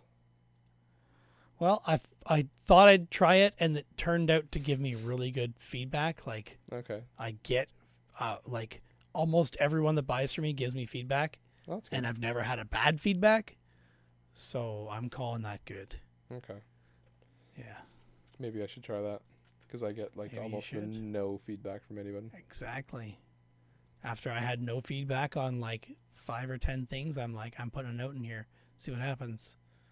And I get tons of feedback from it. Like, I don't remember where you can see your items or your feedback and how many don't have feedback. I can't remember where that is. my eBay, and then selling, and then orders probably. Yeah. All orders, and I think there's a feedback symbol. There's leave feedback. There's a little positive feedback received. Yes, I see a positive symbol for feedback received. So just on my page of most recent ones, obviously there's the canceled guy, which there's nothing for, and then there's another one, but I haven't left them feedback yet. I should have delivered 2 days ago, or no, yesterday. And then there's another one from earlier in this month. No feedback, no feedback. Then positive feedback, no feedback, no feedback. Positive, positive, positive, positive, positive. Dang, look at you go. Yeah. Now, as a seller, do you, when someone buys something from you, do you leave positive feedback right away, or do you wait to get feedback and then leave feedback? As a seller, I believe you should do it as soon as they've paid. Okay. I haven't been doing that just because I've been slacking. See, That's why I want to do it now. I do it differently. I wait until I get positive feedback. And then I See, will but leave. as a seller, there's no real point My because you can't leave negative feedback as a seller anymore. Oh, you can't? Okay. No, it's physically impossible. It will not let you. Really? In fact, they've even changed it so there's canned, pre-written ones as well. Oh yeah, I see that. So now. there's use custom feedback or use stored feedback, but there's no way to do a negative. Okay, that's interesting because like obviously that's changed since the last time I've seen it. Yep. Because this It is changed about, I don't know, like 4 months ago maybe. Because what I was doing was, as a seller, you're already at a disadvantage for almost anything. Yep. So I was leaving the feedback as my only way of defense, kind of like Yep. if there's an issue. And that's why they don't allow it anymore. So I guess I'll have to change my thing and just leave positive feedback then. So. Yep. Except for that one guy. Yeah. Well, We'll see what happens. you leave them feedback of this guy has so many accounts. There was a thing that they did. As Well, well it on says eBay where it was a one-off account. I forget what it's called. They had like one-off accounts, and people were able to do that at one time, where they could just create an account based on your credit card. Okay. This one won't actually let me leave feedback. What? Oh, that's weird. It did not like me pasting the feedback that I just used on the last one. Whatever. It worked now. Anyway, yeah, what was I just saying about what you just said? Well, I was saying like you can still use custom feedback on eBay. So like As a seller, so you you can could write still a custom say one, but you can't you can't write a negative one. no, but I could say Sorry, you can write negative words, but you can't give it a negative feedback Yeah, rating. yeah. Yeah. it doesn't even let you leave a positive. To be fair, it just says leave feedback. Yeah, but I believe they're always positive Oh, now. okay. So if I go check that person's profile, it'll show as a positive feedback from a seller. That's unfortunate because then you don't get. Yep, you have no leverage. Well, not even leverage, but you can't even start. You can't even Complain. keep track of bad buyers. Like there are bad buyers out there, right? So. True. Yeah. So. There you go. I just checked this guy's feedback, and it shows as positive for what I just wrote. Yep. But yeah, there's no way for a buyer to have bad feedback now, basically. It's either no feedback or good feedback. Or bad words. Yes, you could write bad words in the good feedback. Hey, if someone wants to check. Don't deal with this guy. Wait, did I just write that in your profile? Dang it. That's what I should have done. Is I should have bought a couple of your items under fake accounts and given you bad feedback, so no one would buy from you for the competition. Listen, you already Wait, sabotaged did you do that to my... me? You already got me to play Wind Waker last month, all right? I tried. You tried. All right. So, What do you want to do now? I have a thing. okay, we can do a thing. All right. This is the itch.io game guessing game. Uh-oh. Copied from the IndieQuest podcast. I will read the tagline for a game, and Okay. you have to tell me from multiple choice which game it is. Okay. All right. I had to modify one or two of these just so they didn't say the game name in it themselves. But Of course, yeah. all right. So And we're gonna start itch.io off could with- be anything. and itch.io is usually they're like, oh, these are all free games. Okay. And their itch.io is typically indie games. So free indie games basically. So this first one is, the description is, it's got fly kicks, groin kicks, machine guns, glue guns, ninja stars, bicycle kicks, spinning punches, chainsaws, headbutts, coffee drinking, and explosive diarrhea, and more. That's the game's description. So Okay. is that Super Turbo Gang Fights, Stickman versus the World, Stick It to the Stickman, or Monster Girl Maker?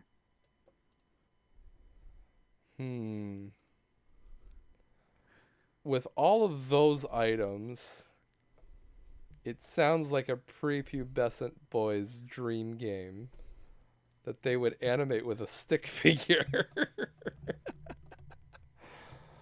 So, I can repeat them if you want. There's two of them that have stick in them. I think it's I know it's Stickman versus the World and Stickman, what was the other? Stickman, Stick It to the Stickman. Stick It to the Stickman. I'm gonna go with Stickman versus the World. Okay, which one? Stickman versus the World. That is incorrect. It was actually Stick It to the Stickman. I was close to the stick though. Yep. All right, next one. I have 4 total, just so you know. Okay. Do you have what it takes to be a master chef? I certainly doubt it. Complete objectives and try to impress the judge. Who knows? You might even make it out alive.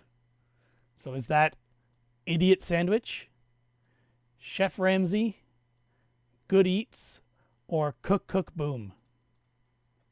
The make it out alive makes it sound like there's got to be a threat to your life while you're cooking. So I think I'm going to go with Cook Boom. Incorrect. This was just called Chef Ramsay. See, I was like, that's too obvious. Right? I was like, it's too obvious. Oh, you should see the artwork for the game. Oh, man. I looked this up. Chef Ramsay. All right. Yeah. All right, next one.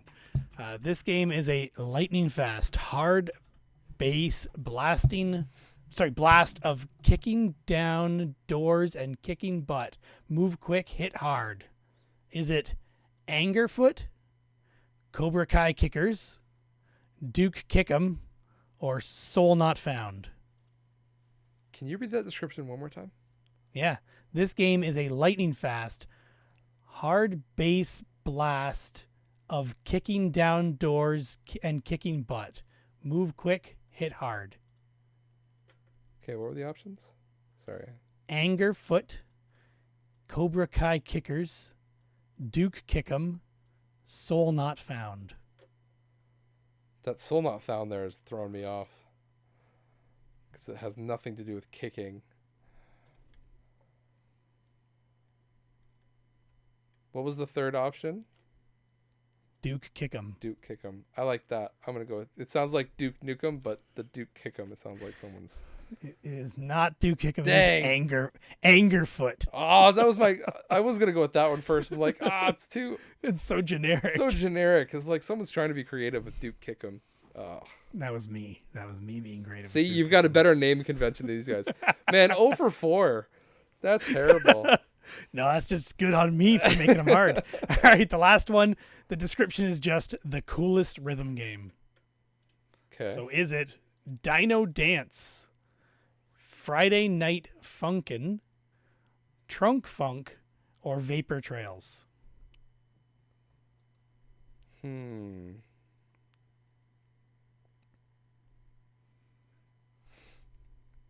What was the description? The coolest rhythm game. The coolest. Cool. Well, the coolest people are people who vape, right? So it's got to be the vapor one. It is not the Vapor. Ah! It is Friday Night Funkin'. Oh man. And I'm like, wait, am I saying that? Is it going to sound like I'm saying a different word other than funkin'? Funkin'. Yeah. Funkin'. So out of those games, the fourth one in every single one of them is actually a different free itch.io game. Oh, okay. So the last one in each one of those is a real game, but a different game on itch.io that's also free. I gotta get this Chef Ramsay game, Well, man. Yeah, right? They're all free games. Go get them. itch.io. Go get 'em. ITCH.io. Even Caleb J. Ross has some games on itch.io. I did hear that. Yeah. Yeah. I've played some.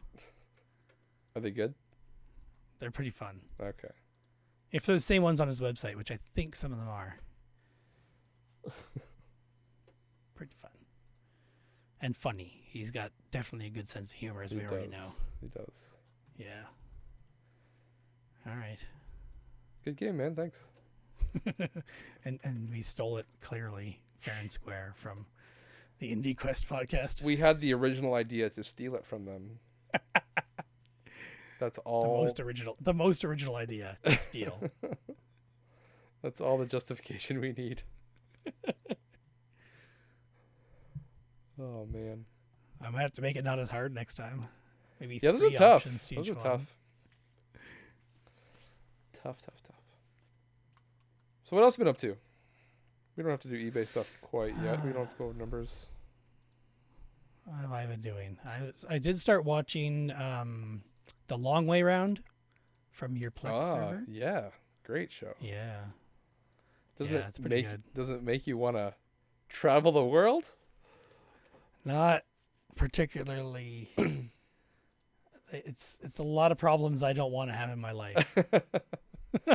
So for those who don't know, Long Way Round is Ewan McGregor from many famed movies, but The actor, yeah. yes, most importantly is Obi-Wan Kenobi from the Star Wars prequels, and his friend Charlie Borman, and they actually ride from London, UK, to New York, USA.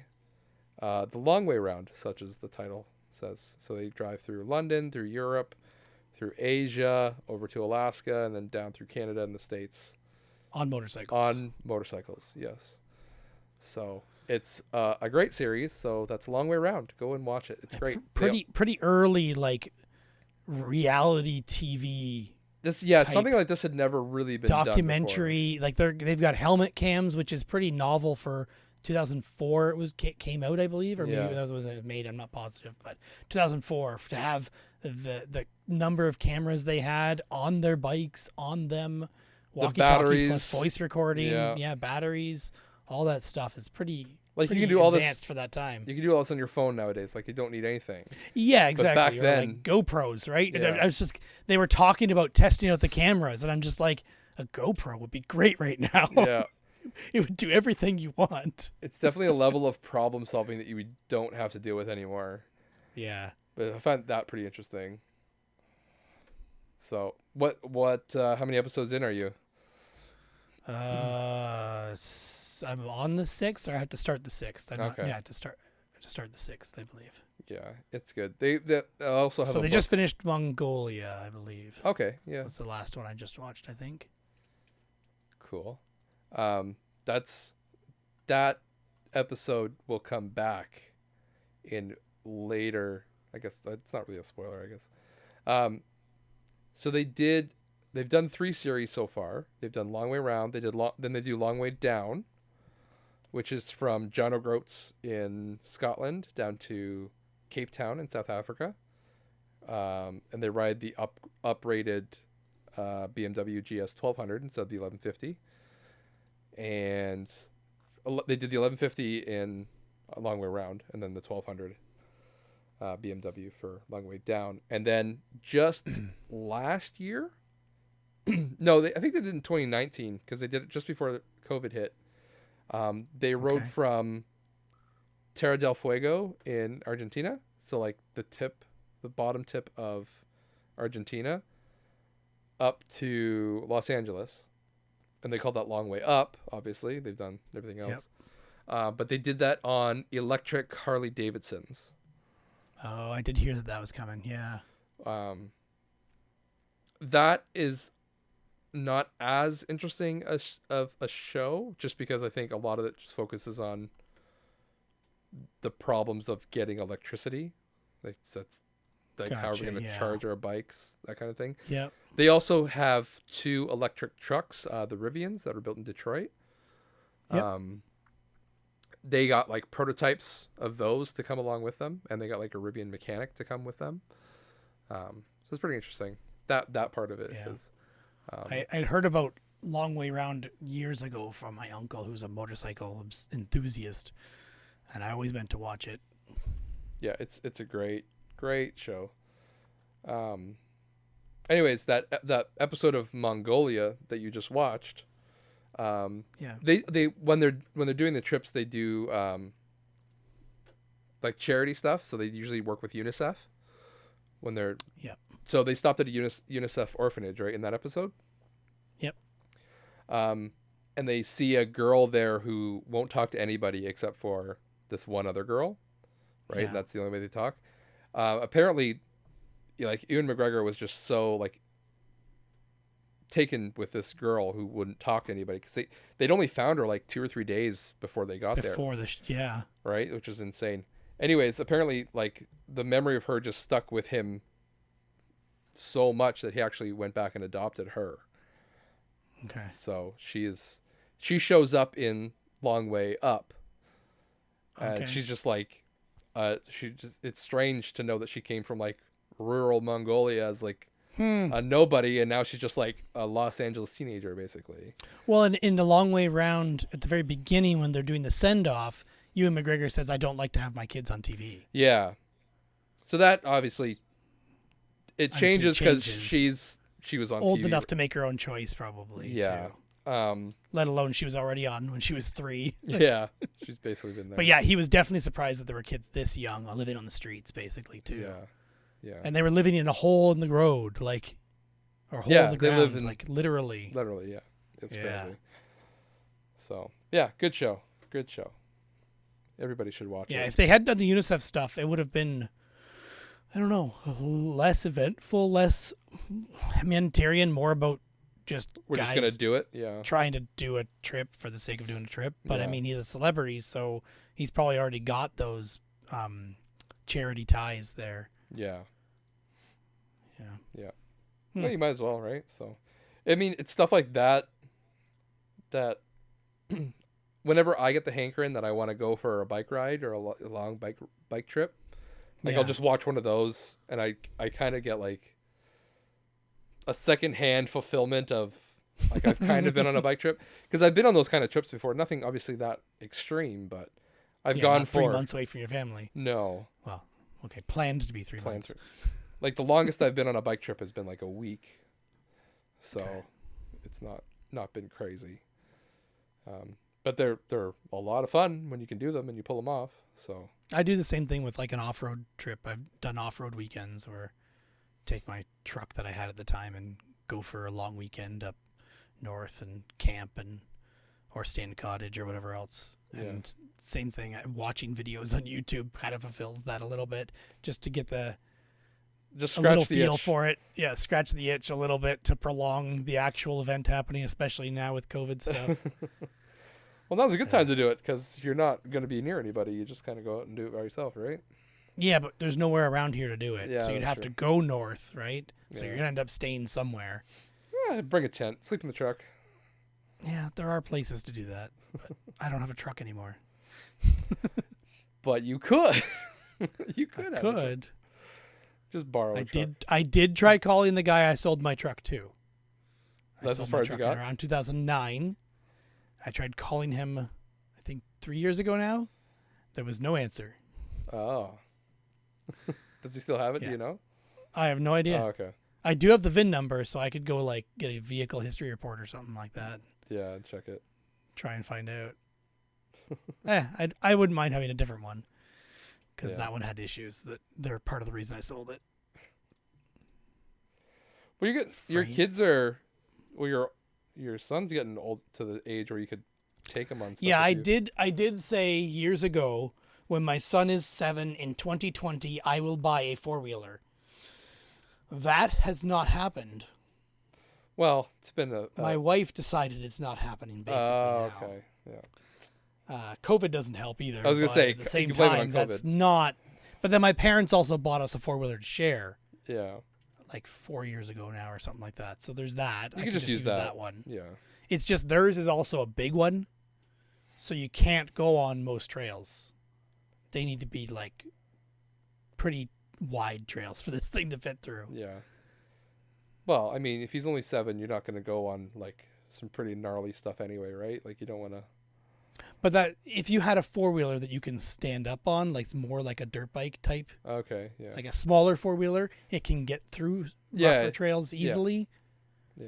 Not a side by That's the side, biggest like an thing. actual. Yeah, ATV, exactly. yeah. The side by side just needs some combed trails that are, well taken care of, Yeah. or else it's gonna bottom out because it's so big and heavy, Bulky and yeah. they don't have a winch on it either, do they? Oh yeah, they do have a winch. Yeah. Yeah, they don't really use the winch very often. Just don't Yeah. get stuck. Don't get stuck. I Yeah. rolled an ATV on myself one time. Oh geez. I was okay. I didn't hurt myself. Like a normal 4-wheeler one? Yeah, like normal a one four-wheel person? one, yeah. Okay. I've done that. Yeah. I A don't. 3-wheeler, I've done that a couple times. Well, I 'cause mean, those things are you look tippy. at that and they fall over. Yeah. Yeah, the big Honda, Those things, huge wheel ones. the ATC, I think they're called. Yeah, those things are more dangerous than motorbikes. Yeah. I have a friend who died on one. Yeah. Died. that's- Legit died. I mean, he was drunk as well, so that doesn't help. Doesn't help. But yeah. still. When mothers are say no motorcycles, but you can ride that 3-wheeler. Yeah. Oh, Yeah. there's problems. I didn't say my mother would be okay with the 3-wheeler. She won't be okay with my brother's 3-wheeler. But on the road, at least it's bigger, so it's easier to see you. I think is the main argument there. I guess. So I also started Falcon and Winter Soldier. I'm only on episode 3. Okay. My wife and I have been binge watching and finished all of Island of Brian, Okay. which is that renovation Yep. Yep. show. Him and his wife bought an island hotel in the Bahamas, like a resort, not just a hotel, but there's a hotel block, and then there's like villas or like cabin type things, and they're renovating that whole thing, and have been obsessed with it, and it's also something we realized as we're watching it. The kids can watch it too, right? Yeah. And we don't have many shows that the kids can actually watch or be there while we watch, right? Mm-hmm. Because most shows are something that kids can't see. Like I wouldn't want to watch any Marvel shows with my kids. They're just too young to see actual people fighting. Yeah. Yeah. That's cool. Do they actually finish the resort, or do they plan on a season 2? No, they're on season 3. Oh, okay. Sorry. So season 1, I think, was like 2018, and season 2 was 2019. Season 2 was, I think, 2019. Sorry, 2020. Anyway, they hit COVID already, is my point. Okay. And they basically have no people coming for a while, so I think the show kind of edited that out, like imply that they're say specifically the time has passed and now we're open up. right? Okay. Bahamas has allowed people to allow hotels to open up, but people still aren't traveling much. So, Yeah. but that's okay. That just gives them more excuses to spend more money and more time to do more Renovating. renovations because they clearly have no shortage of money. So we had known that this guy Brian Balmer, not Balmer. What's his last name? Balmer? Yeah, Balmer. Anyway, he's had TV shows for a while on HGTV and I don't know what else. But he's a Canadian construction worker, owns a construction business near Oakville, and has had several TV shows. Leave It to Brian was, I think, one of the first ones. And then he also did one called House of Brian, Okay. where he literally actually builds their dream home, they say. Yeah. But that was back in 2010. And we're going back now and watching that show, and they're 10 years younger. Their son, who is now 14, 15 on the island of Brian, is like 3 Yeah.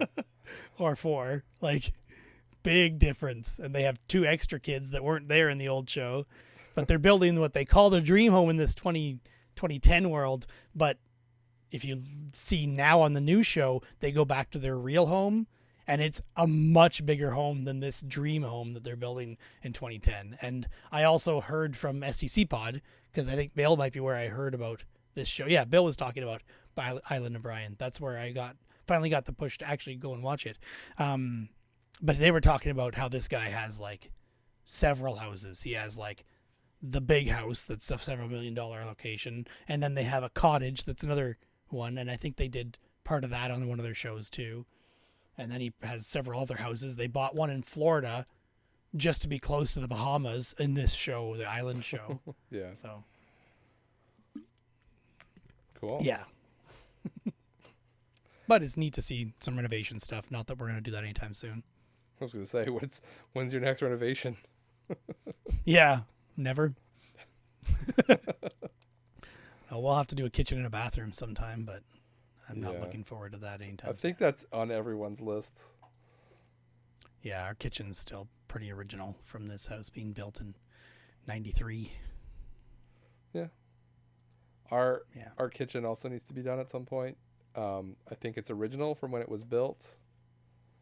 Actually, no, that's not true. It's not original, but it was definitely the cheapest thing that someone could do to put in and as a replacement. And the guy that we bought it from then decided to throw one coat of paint on top of it before he sold to us. Good. So Good. it's all just kind of falling apart. So Yeah. we got to do something about it. My wife wanted to paint our cabinets, but I don't want to do that because then you run into that situation where if you don't do it right, it's just going to peel off. I mean, So what's the point? you can. It's just a lot of work, but you do save a lot of money doing it that way. If you do it right. Yeah, you just got to make Right, sure you yeah. sand it down properly and then paint Yeah. it. And, She did. I don't think she planned to sand anything. yeah, that's the thing. Just put paint over it. It's funny. My It'll be neighbor. fine. Now my neighbor, is not a handy person whatsoever. He's learning. He's trying his best, but he's definitely. He didn't grow up in Canada, so he didn't have that kind of secondhand fatherly training when doing home repairs and stuff like that. So I always get texts from him saying, "Hey, do you have this, or do you know how to do that?" And so I end up, showing him, "Okay, this is how you do this," or "Here's a tool to do that," and this kind of stuff. Anyways, one of the first problems, one of the first times we actually did something together was just before COVID hit. They were getting a new dining room table, so we went to Guelph to go pick it up because I had a vehicle that could tow a trailer. His can't.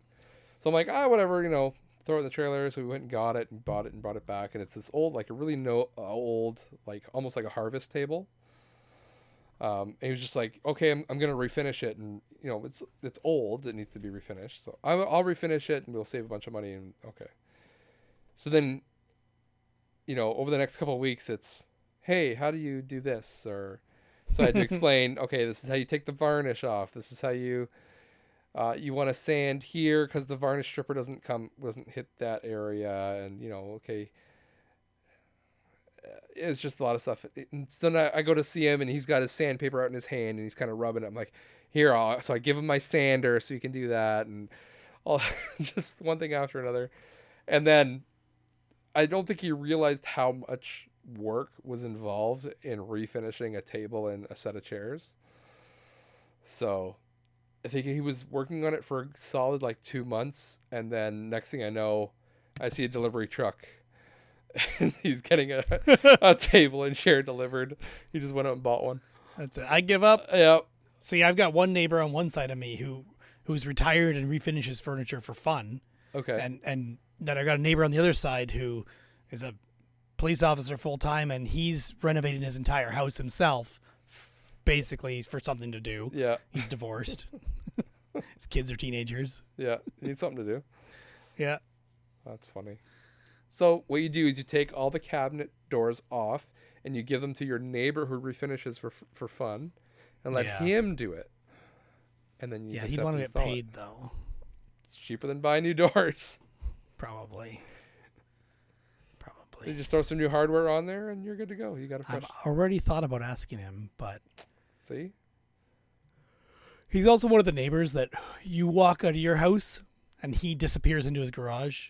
Like, he was clearly outside working on something, Yeah. but he heard you coming, so he went inside, or just inside enough, or into the backyard, so he doesn't need to say hi. It's not that he's not polite or nice. It's just that he'd rather not talk if he doesn't have to. That's fair. I understand that too. So that makes it more awkward or difficult to say, hey, you want to just redo our cabinets for us? And that's why you have to make a trip over there and actually talk to him. I'm sure if you offered him a little something, he'd do it. Probably. I don't know what he'd want. And then there's the whole having no kitchen for a while it's done. No, you do it in pieces. Not the whole thing. Like, here's the doors. All right. I mean, what else do you need to do? Everything else can be painted. Yeah. So, also, the previous owner of this house only painted the outside and not the inside of anything. So it's don't open the doors. Sounds about right. So that's the thing. I'm also considering just taking everything down and redoing it properly to save money, and then just maybe buying a new countertop. But we'll see. I also considered making my own countertop. Don't say out of concrete. No, I was gonna do like a butcher block. Oh, okay. But I don't. That's not gonna be cheap right now either. No, not really. But it looked nice. Wood's expensive right now. Very. Very, very. I've run out of. So like for the past couple of years, I've been pulling good wood out of bins. Yeah. And over the past year, I've now out of wood because I've used it all on. I built a play set for the kids in the backyard. That's what I was actually going to mention. I've been planning to build a play set for playground for the kids in the backyard, but my son is 7, almost 8, so it needs to be fairly big for it to be able to handle him. So my dad built one for us when we were kids, and I still remember that. And I'd like to build one, but the price of lumber just went up, and I've already designed it. Like, I've got an idea. We've got a swing set back there. I plan on putting basically one side of the swing set, there will be this one structure. On the other side of the swing set, there'll be other structure. Both will have slides. Then one will have a rock climbing wall. The other will have ladder. And then the one with the rock climbing wall will also have a ladder on the back. And the other one will have rope ladder. Okay. On it as well. So that's the plan. I just need to sit down on a call with my dad and make sure he agrees that the 4x4s are okay for this main structure, and do I need to brace it and that kind of stuff. So he already said just build it, put the kids on it, and have them shake around. If it wobbles, you should brace it. Yep, pretty much. That's Yeah. what I like. I didn't build a big playset. I just built like a slide platform and a swing How set. high is the slide off the ground? 4 feet. Okay. It's not high. Yeah. That's what I was trying to figure out, whether to do 4 feet or 5 feet. Again, since my son's so tall Yeah. or big now that. And they were using this slide that's like literally 3 feet off the ground, and they were happy with it until the step broke. Yeah. But yeah. I found a slide on the side of a curb. Did so you? I just Find me one, will you? okay. I will. My mom has one for me, but I need to grab another one for the other side. I see them all the time. So yeah, I'll pull one. Because I keep looking for one on Facebook or Kijiji, but they're gone fast. Yeah, everything's gone fast. Even if they're not free, even if they're like $50, Yeah. if they're not destroyed, they're gone fast. Yeah. Yeah. So, I use a lot of I use 2x4s, and I also use IKEA bed slats. You know, like Okay. Yeah, on yeah. the slat bed, right? Yeah, yeah. So the wood that they use under there, that's stapled together with a piece of fabric, right? So Yep. just pull the fabric off, and you got those nice slats of wood. They work well for building platforms and stuff. Yeah, I even thought about using that, but reinforcing reinforcing them in some way to make them a bridge. Or Okay. even if it went over some wood that you kind of give a curve to, Yeah. it'd be kind of cool to have like a bridge with little gaps and it moves or something, but not Yeah. too much that it's unsafe. Those things are pretty strong. You don't, like, for a kid, you'd be fine. Like I just built like a skid with them Yeah. and put that up at 4 feet high, and I've climbed up on it, and it holds me up just fine. So haven't braced it. Just put a couple screws in on each corner and call it a day. And so far so good. Hasn't fallen down Put yet. up some pictures. Do some pictures. For what, for of you? Of this thing. Or on Twitter. Oh, no one cares. Everybody wants to see. No one cares. I mean, it's not a Q-Dog castle for your kids, but still. Oh, man. Speaking of things I found in the garbage, I found You find things in the garbage? all the time, actually. I pulled out a wheel for my mini bike today. I found something in the garbage. Actually, how do I want to tell this story? I don't care. You already told me. Well, there's more to it than what I just told you. This bin came from a house that I got a bin from pretty much almost exactly a year ago at the same time. The bin last year had Guitar Hero controllers, Guitar Hero dongles, a bunch of other things, and a bike trailer, which I use all the time with the kids nowadays. So I'm like, I gotta, like, I kind of know where that house is, and so when I saw it Dibs pop on up this address. yeah, pretty much. When I saw it pop up on my list, I'm like, I remember dropping the bin there again, and then I finally got the pickup, and I got to go back to pick up that bin, and it was just full of goodies again. So it's bad because obviously I want to pull stuff out, but I don't always want to do it when I'm at a dump site where I don't have time to look through things. Yeah. And maybe this is bad to say as a garbage person that, hey, you go garbage people look through your garbage. It's a fact of life. So, but we don't want to do it. Like, I also don't want to do it in the person's driveway. Like, pulling stuff out, because looks bad too. So I actually, like, I pull the bin up and I go down. I find either a secluded area, or I was out in the country, so I was just pulling this country road and Yeah, that's what I was kind of thinking. pull inside the road, and got out and basically just hopped in the bin on the back of the truck and just started like setting stuff aside. I pulled out a backpack that had a wallet with a bunch of gift cards in it. So I pulled the gift cards out to see if any of them Yeah. were good. I pulled like $100 worth of gift cards out of there, and all of them are Seriously? working. Yeah. It had $11 in change in it as well. What? Um, Who throws out a wallet? Honestly think they're just getting rid of stuff. There was an iPod Touch in there that I got to refurbish and I use now in my car. Yeah. There was an That'd be nice. iPhone, a couple iPhones that I found. So they're all iCloud locked, so not much I can do with them. Well, you sell them on eBay for parts in a lot. Yeah, that's what I'm gonna do. What else? I forget. Oh, I kept the backpack. It was a nice backpack. I just gave it a clean and Yeah, swear to God, I'd have so much stuff if I did that. My wife and I just went around the other day. We were driving home from somewhere with the kids, and we're like, "Oh yeah, it's garbage day in our neighborhood. Let's just take a drive around." yeah, And we got a bike on the side of the road for my son for like next year. yeah, That's like a 5-speed with brakes. Just needs some inner tubes, or just put some air in the tires. I'm not sure yet yeah. which one.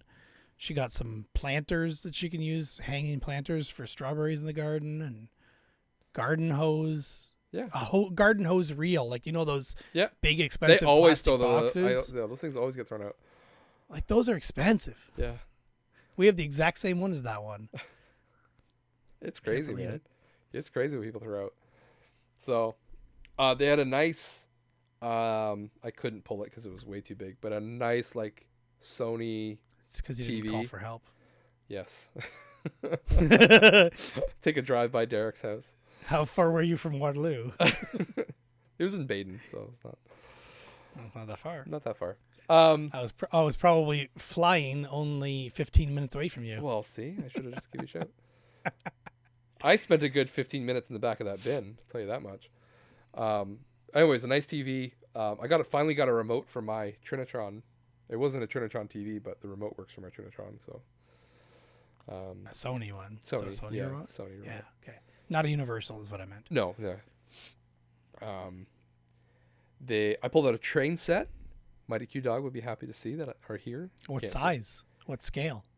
Like, I haven't put it all together, but it's nice. Like, it's heavy. Like, it's made from metal. It's not a cheapy plastic one. Is there a brand? Maybe. Okay. I was trying to tease Q Dogs. His ears pricked up. I know. He Yeah. just. Yeah.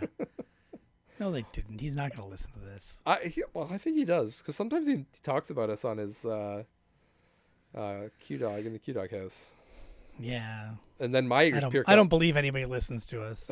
My ears perk up. Hold on. I did look it up on eBay. It's a Mantua. Yeah, it's a Mantua. I don't know anything about that. No, maybe it's not. I lied.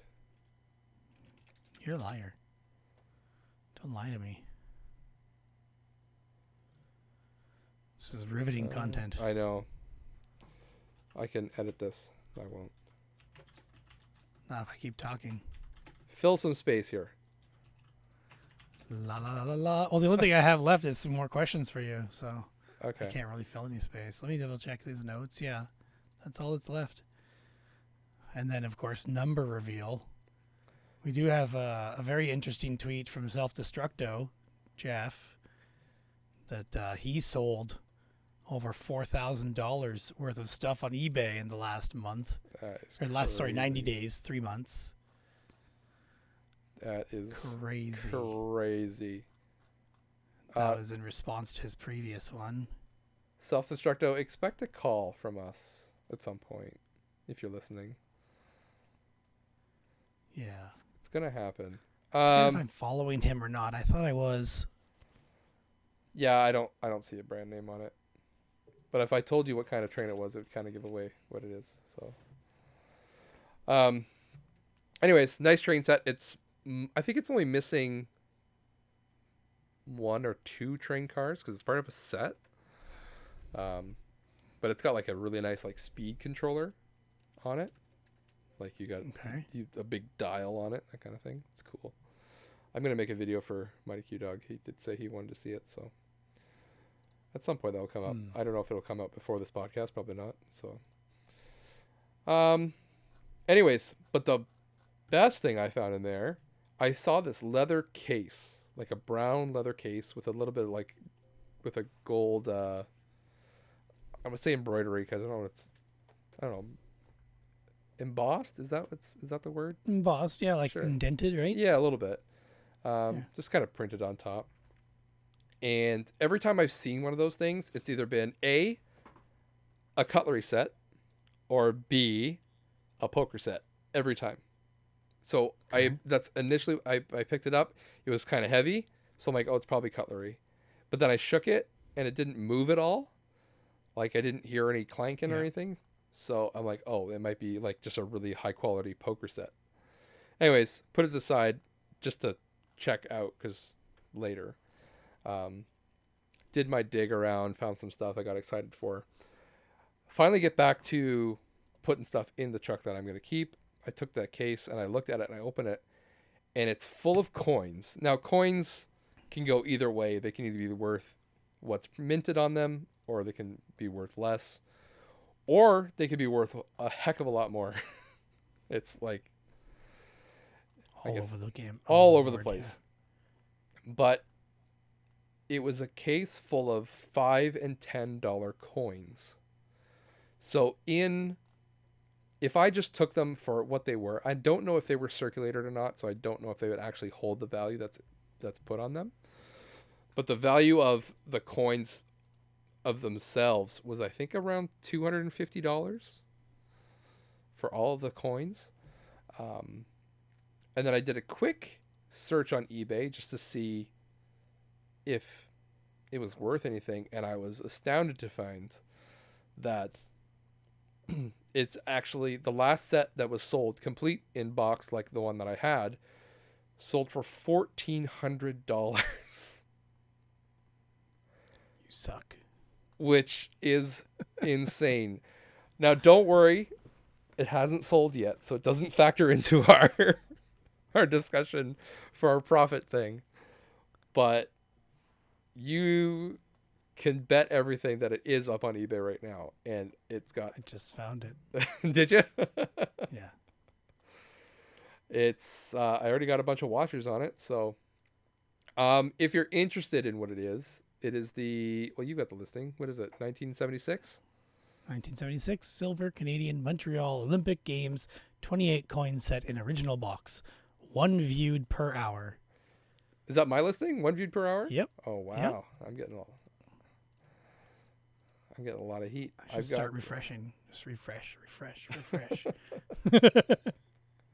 So I currently have 6 watchers of it, and I have it So listed. close to me. I could get it ordered and shipped same I day. would right? hand deliver that to you the next day if you bought it, because I would save myself so much shipping and insurance. Best offer, 5 cents. No best offer enabled on that one. Sorry, I'm not having I a Spider-Man see DVD that. player. I offer you $2. So Hey, it's still profit. that is by far the best thing I found in the garbage, if it sells. If it sells. If it sells, I mean, in terms of money, it's the best thing I've ever found because obviously, it's worth that much. I just have to. Didn't you find Earthbound in the garbage too? I did I find mean, it. it's not that expensive yet, but I mean, it's not just the it's not cartridge. $1,400 expensive. Yeah. Earthbound is yes, I did find Earthbound in the garbage, but it was I think I'd say it's 400 now. I was gonna say it's going for $400 or $500 Canadian. Yeah. now. In So, box, it's $2,000. yeah, I don't have complete. a box. Yeah. Probably just the box itself is $1,000. 'Cause the box Probably. is one of the hardest things to find. Yeah. So Don't you wish you bought one when you saw it in the stores? yeah, Or 10 of them, because if you only had one, you'd keep it. I go back and buy Little Samson. I think Yeah. Yeah. that would be Stadium events. that'd be the go to. Yeah, Stadium events. I could use a free house or two. Yeah. If only we had a time machine. I don't see Self-Destructo's eBay account. I thought I had it saved, but I don't see it. Okay. If you find it, let me know. There Or it is. Self-Destructo, send me your eBay account, please. Just so I Yeah, can I'm just watch. curious what kind of things he's selling, and So that's my $1,000 plus find. Thus the aptly named title of this episode. The not yet named episode. Not yet named. I'm going to undersell it, though. I'm going to say the $1,000 find, but it's actually worth more. Yeah, well, you never know what you're actually going to get for sure. Yeah. Well, I hope. I hope so. That's, It's good. yeah. It's good. I don't know how to follow that up. What's the best thing anyone has ever sold on eBay? Let me know on Twitter. I don't need like super specifics, but I'm just curious. Let me know what you're willing to share. Yeah, and I'm curious what my most expensive thing is. If I can even find a easy way to sort that. So. Quadcopter. I did sell my one quadcopter. Did I seriously sell it for that much? $360. I paid $150 for it. And I flew it for 2 years. Not bad. Not bad. I think I added a battery or two onto it, but still. Other than that, it's all game systems here. PS3, PSVR. Mm-hmm.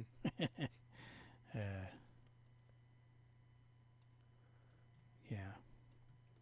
I should check my most profitable item as well. I just saw one.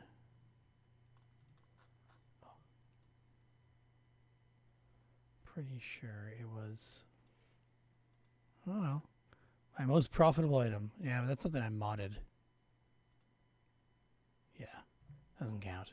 I mean, it could count. How about Twilight Princess for GameCube?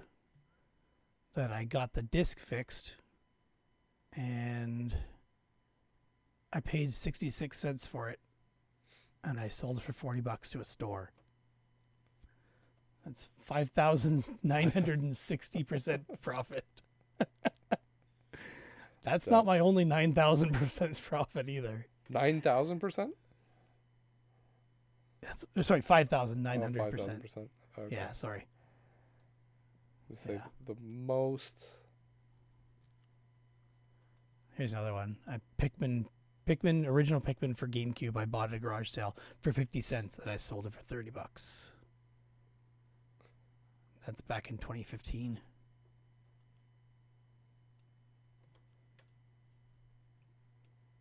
The most I have percentage-wise. Now, this is only since I've been tracking for this challenge. Is 4,150% profit. And that's not including anything that's free because that's infinite profit. Infinite percentage profit. Yeah, that was something I spent $4 on. And then I sold it for 170. All right, well, since I don't think you're going to do this, I'm doing it again. Is your butt warm? Uh-oh. You're in the hot seat. Uh-oh. All right. More questions. ready? I really need to get some questions for you next time. Nope, you can just never do it. I'm fine with that. It's going to happen. I discovered in asking my wife for ideas that she's actually really good at coming up with these. We should get her on the show to ask questions. Yeah, that would be funny. You just have a segment where she comes in. She was asking if she could exercise in the background while we were she doing could. this. It would cause lots of noise, but Whatever. All right. not just from her, but also from the video. Okay. Yawn. Question number 1. Do you prefer to call or text? Ooh, text for sure. Text all day. right. I call for, like, if I have to for work, but I hate it. It's not. Okay. That's not, fair. Not something I like to do. People call me a lot, though. Yeah. Friends, you mean? Or family, too? Family. Like, my wife calls me every day when I'm at work because she can. And I'm not. My wife does not call me when I'm at work. I mean, I'm just driving around, so I'm not really doing a whole lot. I'm just driving. Yeah, it's true. So she just calls me and says, like, oh, how's it going? This is what kids are doing. What can I do today? Like, that kind of stuff. And then my dispatch calls me all the time. I mean, that's normal, but For them, that's probably the fastest way to to get the message out, I Yeah, guess. and to make sure I've received it because I can verbally confirm. That's true. That's true. But she also calls me just to chat. That's interesting. Yeah. Yeah, it's a strange. And then my boss called me like I think I said this in tweet the other day, or maybe I talked about last week or last episode. I don't My remember. boss called me. He saw me on the highway. He passed me, or I Okay, passed that him, sounds vaguely familiar. and he just like called me, and then we ended up talking for like almost an hour. So I do talk on the phone a lot, but I much prefer text. So Okay. All right. Question 2. how about you? How about you? How about you? I usually text, but there are times where a call is faster. Yeah, if you didn't answer right away. What was my wife asking me today? She just asked me something and I called her. Oh, she had a teacher was setting up an experiment but didn't really explain what they were doing or why. So my wife just sent me a screenshot of the email from the teacher, and I'm like, okay, this is gonna be easier to explain in a call than a text message. So Yeah, that's fair. yeah. Yeah. Usually I text most times. That's usually I don't like talking on the phone. That's usually how we talk. Yeah. I don't have a phone number for you, do I? I don't think I think we've texted. Okay. Well, I don't remember. I probably do. I do have a habit of saving everybody's phone numbers. Okay. Yeah. Well, I'm gonna need it if I'm gonna have to call you. There was a Cartridge Club member that I needed to send a package to in the States today, and I couldn't find their phone number, so I literally Googled their name and found their phone number on one of those websites that's about people. Oh. Like, hey, I know that name. We have that on record as this person at this address. I'm like, wow, yeah. Okay, well, I'll try calling it. Yep, that's the right voicemail. And anytime I have to send a package like over like for the U.S. or Yeah, I something, forgot the phone number was required. I just put 0, 1, 2, 3, 4, 5, 6, 7, 8, 9. Well, they've changed it now for Canada Post. Oh, have they? You cannot ship to the States without doing an online customs form, which generates a code that the person at Canada Post will scan. Okay. If you're not doing prepaid Yeah. online stuff. Yeah. I just mean my eBay or PayPal stuff. I try and use a real phone number whenever possible because I don't want that package sent back to me and then me billed for the return shipping. I haven't had an issue yet. So, I mean, Yeah. I haven't even signed most of my packages to But go overseas. most times with an eBay sale, you're gonna have the person's phone number. Although that lot of may them change don't. now with PayPal. A lot of them. PayPal used to have it. I don't know if it does anymore with managed payments. Yeah. I'd have to check my stuff. I'm pretty sure it did though, because I had this person's email phone number. This other person that did the return, Yeah. I had their phone number from managed payments. I'm pretty sure. All right, Okay, getting question sidetracked. 2. Blue or black pen? Blue. Blue's my favorite color. If you didn't know, so blue all day. Blue Jays. Yeah. I'm mostly impartial with pen colors, but black looks like ink, so I kind of prefer it that way a little bit. Okay. I use a black ink at work, just because that's the pen I have. But I do like the look of blue. And better. that's funny. We usually have blue pens at work. All right. What is something you hated as a kid, but now you love? Hated as a kid, but now I mean, love is a strong word. It's the word we picked. It's the word you picked. It might be the word my wife picked, Maybe. or it could be something I got from Google. I can't remember. Something I hated as a child, but love now. You can do I don't care. I don't really know. I can tell you as a kid, I used to like mowing the lawn, and now I hate it. Oh, I guess, yeah, that would be. That's opposite. But Yeah, I mean, I used to love washing the car when I was a kid because I could spray, but now I hate washing the car. But what's the opposite The of opposite, that? What's yeah. something you hated then and like now?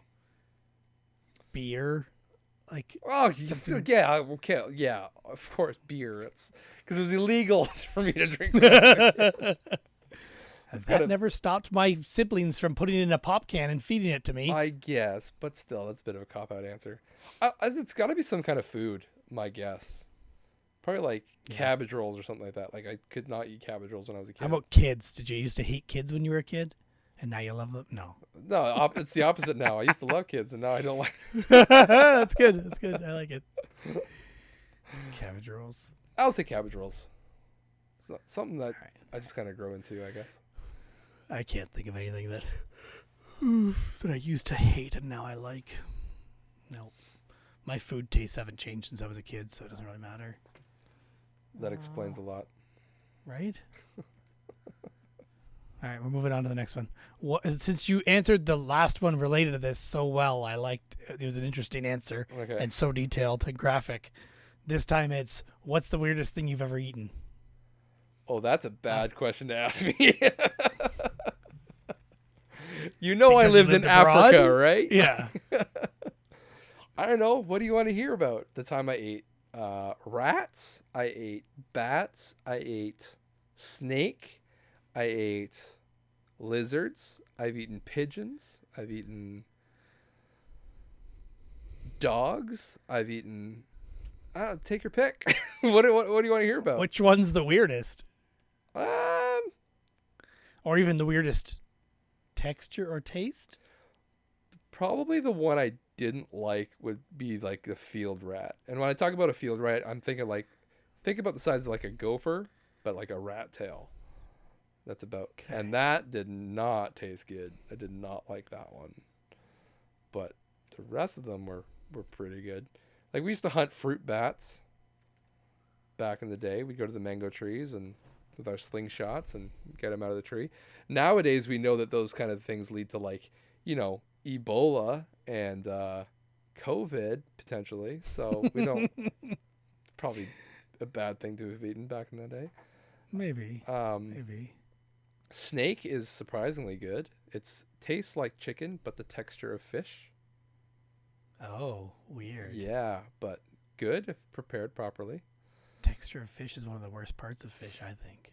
Oh, really? Okay, well, I guess it depends. 'Cause I don't like how it falls apart. Yeah, it depends on the fish. Depends on the fish, yeah. Thinking like haddock and cod and Yeah. haddock and whatever the normal breaded fish are. Yeah, haddock and cod, basically. Yeah. What else did I say? Lizards. I've eaten Lizards are I've really eaten good. bear sausage. Oh, It's bear very sausage. very fatty. Yeah, I've Yeah. had a bear roast. I've not had bear roast. I went on a bike trip. Here we go back to traveling on stuff. Went on a bike trip up north to my friend who lives in Blind River, which is up near Sault Ste. Marie. And he had shot a bear, I think 2 or 3 days before we got there, with an bow and arrow. So we went. That takes some guts when to we shoot a bear with a bow and arrow. Well, he was up in a tree and shot down at it, so it couldn't quite get Still, to him. Yeah, bears are really good at climbing trees. especially when they're angry. Yeah. Yeah. So. If you shoot them, they're going to be angry. I don't think the bear knew where he was, and so he didn't really. He just got hit, and so. Anyways, yeah, I had bear roast. It was good. How many arrows did it take? He said he got him first shot, but it obviously takes a while. It's a big animal to go down, right? Is that a headshot? No, you have to hit heart and lungs. Yeah, I was to going go to down. say, because the head's protected by a skull, and you're not going to get through with an Yeah. arrow, I don't think. No, heart and lungs is Interesting. what you're heading for. Yeah, lizard is good. I enjoyed that. Dog doesn't really taste like much, so I'm gonna get in trouble for saying I've eaten dog. I know someone's gonna get mad at me, but I wouldn't want to eat dog. I don't hold a grudge against you for eating a dog. well, But I mean, I wouldn't want to eat it because I've had friendships with too many dogs. You know well, what I mean? I had a dog as a pet when I ate the dog. I didn't eat my pet, or I didn't know that. It sounded bad. Yeah. Yeah, but like animals are considered to be different things over there, right? It's not a Yeah. they're used as a tool. Like you have a dog as food or a guard, right? Like a guard Yep. dog, that kind of thing. But they're not pets. You don't have pets over there. So things have to have a use. They don't have the luxury of pets, especially in Yeah. rural areas, right? So now to be fair, I didn't know I was eating dog when I ate it. It was Oh, only interesting. after I was told it was dog. But then at that point, I was like, well, I've already eaten it, so I guess having another Yeah. piece doesn't really make a difference. I've already had it, so it's not something I want to go out of my way to eat. But Yeah. what else? Oh, I've eaten a lot of termites. Termites are good. They're nice and crunchy when you roast them up. Locusts. Locusts are really good when you roast them. Am I grossing you out yet? That grows me out, but I don't want to eat it. We used to have chocolate covered termites. They were pretty good. Yeah, I've heard of such a thing. Yeah, they're pretty good. What else did I say? Crickets and all that crap. Yeah. I've eaten antelope, which is like venison or deer, like same idea. Okay. If you want to know the best meat I've ever eaten that you can't get here is warthog. That is the tastiest meat I've ever eaten in my life. Really? Yeah. Really good. Huh. Better Alright. than anything. Is that a good There's enough a lot answer of for meat. you? There's a lot of meat There's answers. a lot of meat talk right there.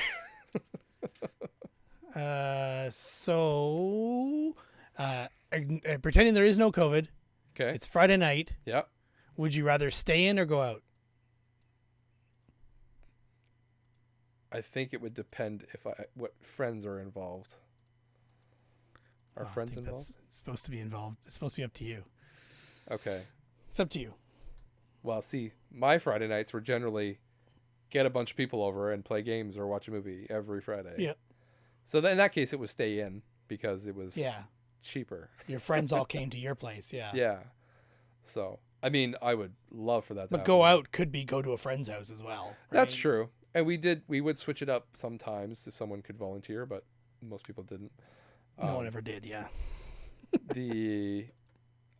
Our Friday night hangouts started as Thursday night hangouts because that was wing night at Morty's Pub. You could get half price wings. I used to go there.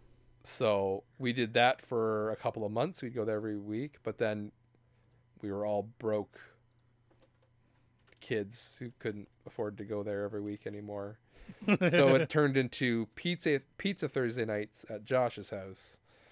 And then we all grew up and started having jobs and wives and kids and couldn't stay up that late on work nights anymore. So it turned to Friday nights. Now I want Morty's wings.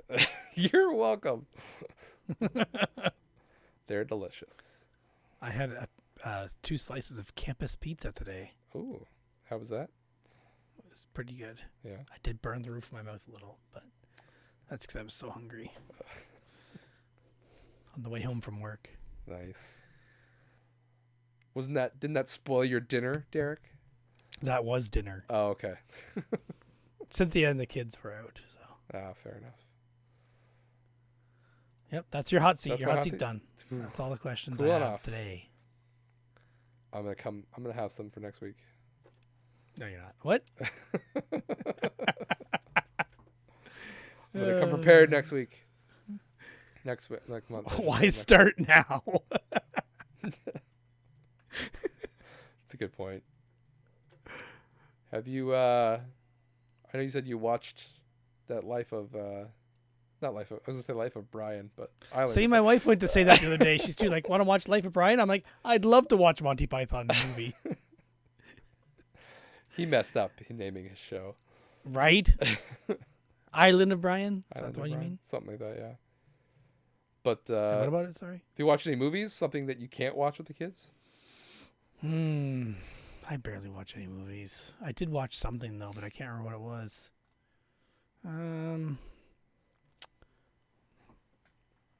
What was it? Oh, I watched Grimsby or The Brothers Grimsby. You heard of that one?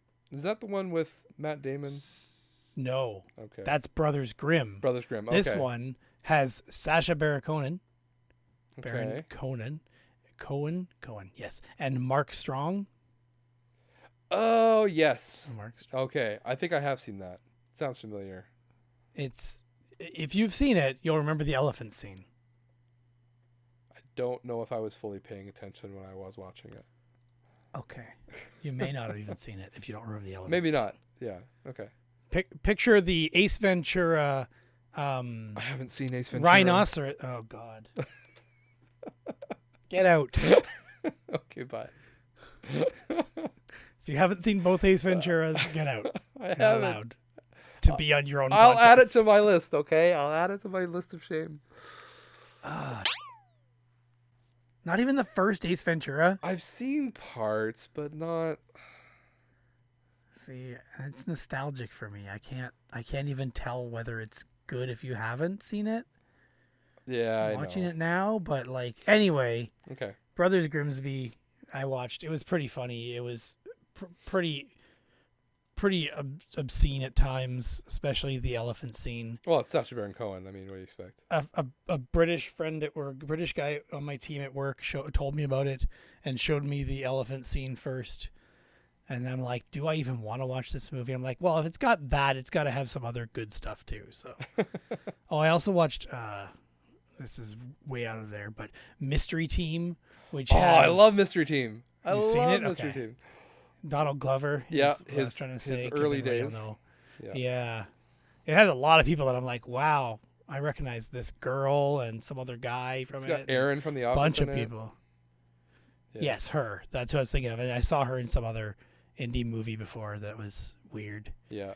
Uh, That actually started out as a YouTube short series. Oh, really? Yeah, so if you want to see other stuff, like they're only like 5 or 10 minutes long, just look up Mystery Team on YouTube and you can see all the Okay. shorts. Then they came out with the movie, because that's where Donald Glover got. Is it Donald? It is Donald Glover, right? Yeah. Yep. Donald Glover got discovered was through that series.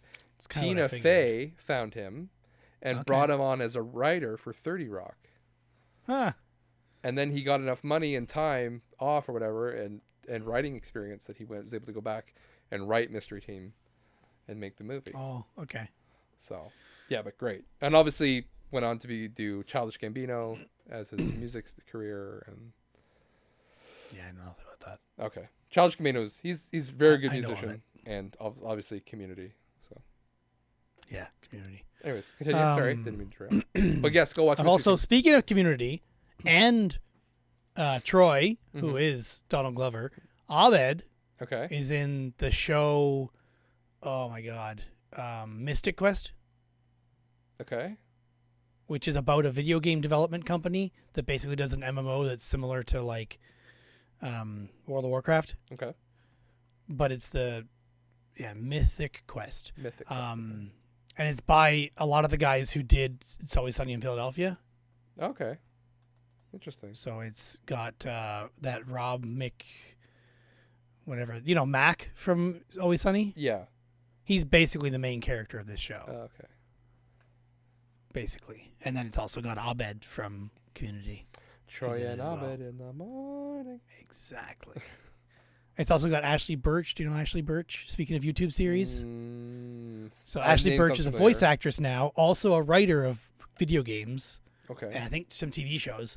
But she also had her own YouTube channel with her brother called Hey Ash, What You Playing? That I have And they heard would of do that. little skits about stuff, about video games. Like the Team Fortress one is great. It's the one that always comes to mind when I think of them.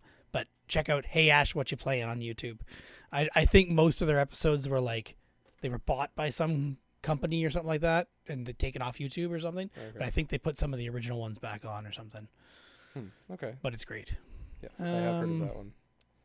And there was something else I was going to say. Oh, Crocodile Dundee. I don't remember who was talking about Crocodile Dundee. Oh, it was a friend of mine from that I used to work with. He put an Instagram post about it. And I went and watched the first Crocodile Dundee, and Cynthia watched part of it with me.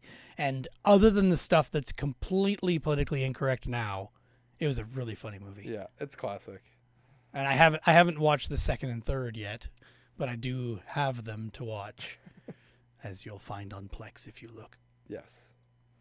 Good old. But I Plex. do mean to and want to watch them because I enjoyed that movie a lot, and rewatching it, I still enjoyed it a lot. Yeah. The And second. a lot of things I remembered so well, like Yeah. so clearly in my mind. Yeah, that was one of the movies that was, I think, on repeat on a lot of people's movies back in the day. Mm-hmm. I remember liking the first and the second one. I remember seeing the third one and not thinking so much of it, but That's what I'm expecting as well. yeah, good series though. Speaking of politically incorrect things. Now, I think it's important to make a distinction of politically incorrect.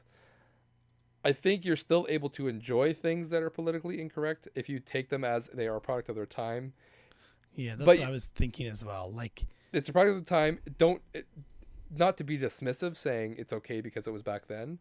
Realizing that it's wrong, but being able to take it as what it is and then move on with it, your life, and not think. yeah, and some of it with him was just that he's not accustomed to, for example, a transgendered person. Yeah. He just has no idea that that even exists or that could be a thing because he comes from such a sheltered place and in the middle of nowhere. Yeah. But then what he does with that person or to that person is a little inappropriate. Yes, of course. Yeah. I've watched King Solomon's Mines from 1985, starring Richard Chamberlain and a very young Sharon Stone. Okay. It is also the epitome of politically incorrect all around. Like, it is super not politically correct. But Huh. I do like the book. I've read the book several times. Again, the book is not politically correct, but if you read it as like almost like a periodical timepiece, then and can move past the casual racism that's in it, Gotcha. and just enjoy it for the story that it is. It's a good story. So I remember watching this movie while I lived in Africa. I watched this version of the movie and thinking that it was utter garbage. My opinion is not super different now, but I understand more about movies and film nowadays than when I was a very young teenager. It's not even that old. 2004? No, not that one. 1985. Oh, sorry. You did say 1985. You're right. The new one, 2004, Got it. has Patrick Swayze in it. That one's I was on going to say. That one's next on my list to watch because I have never seen that one. And I'm interested to see the differences. But like the one with Richard Chamberlain is like, think of the best parts of Indiana Jones. Yeah. Take those So it out looks of very much like Indiana Jones. It is all the best parts of Indiana Jones are probably all based on other movies that did similar things. This is an Indiana Jones movie that's not as good as Indiana Jones, right? Like everything's in there. The Nazis are in it. They're running around looking for a cave full of treasure. The mine's full of treasure, obviously. They're doing spiritual things, but like around every turn, someone's trying to kill them, basically. So it's just like action set piece after action set piece. I know it's fun in a campy way if you can watch it for the campiness of it. That's the only thing that's changed is I not appreciate, but I know that it's being campy. I know that it's being dumb and stupid, and I take it for that, and I enjoy it for what it is. If you can see it as that, then it's good. Speaking of, I might check it out. it's don't set your hopes too high. Come on, I watched what was that movie I watched that Bill was talking about that was so bad with the blind guy? Oh man, I can't remember. Blind Fury, maybe. I think that's what it was. Yeah, Blind Fury. I watched that. Oh, with Rutger Hauer, that one. Rutger Hauer, yeah. Sounds right. Now don't make Bill mad because he likes that movie. It was. I enjoyed it, but in a bad movie way. Okay, You know what I mean? Yeah. That's the way to do it then. If you can enjoy it for being bad, then that's the best way to do it. Yeah. I watched one more movie I want to talk. I watch other movies too, but the one movie that I really want to talk about is probably the greatest 80s action movie you've never seen. And it's called The Adventures of Buckaroo Banzai Across the Eighth Dimension. I've heard of it. It stars a bunch of people that you probably know. It's got Peter Weller as the main actor. He's the main lead, known for being in RoboCop, of course. And a bunch of It's got John Lithgow in it as the bad guy. He plays a great bad guy, crazy, almost like a Russian psychopath, basically. It is absolutely bonkers, like absolutely bonkers. Also have Jeff Goldblum in the most fantastic cowboy outfit you've ever seen. Okay. And I want to Another preface 80s movie. another 80. I've been on the 80s movies lately. If you're gonna watch this movie, I want to preface this because it is strange. It is out there, and you're not supposed to understand it, and that's the whole point of the movie. Okay. It takes place. It's derived from a comic book series, but this movie takes place. It starts and expects you to know everything about the character. It's a live action anime. So think about how crazy anime is, and it's just like the main characters can do anything. You say John Lithgow and Yes. Jeff Goldblum in a movie, I'm watching it. You I have don't to care what anything else. I don't care. You have and to now I watch see it. Christopher Lloyd is also in it. Yes. I think Christopher Lloyd plays a character called Big Booty, Good. Good. and John Lithgow keeps calling him Big Booty. And he I mean, keeps those three guys in a movie together. Have they been in another movie together at all? never. Even my Jeff gosh. Goldblum and John Lithgow in a movie together. It's so out there. Okay, I'm going to give a preface for this. Or I guess I keep saying preface, but I don't know if it's actually a preface. Okay, the movie starts with Peter Weller, the main character, Buckaroo Banzai, who is obviously, it's a Japanese name, not a Japanese character. So ignore the whitewashing that happens in most of this movie. Movie starts and they're doing like scientific tests. They're like starting up what do I call it? A time machine almost. It looks like a time machine. Then it cuts to Peter Weller doing like brain surgery or heart surgery. So he's a doctor. So let me put this in context.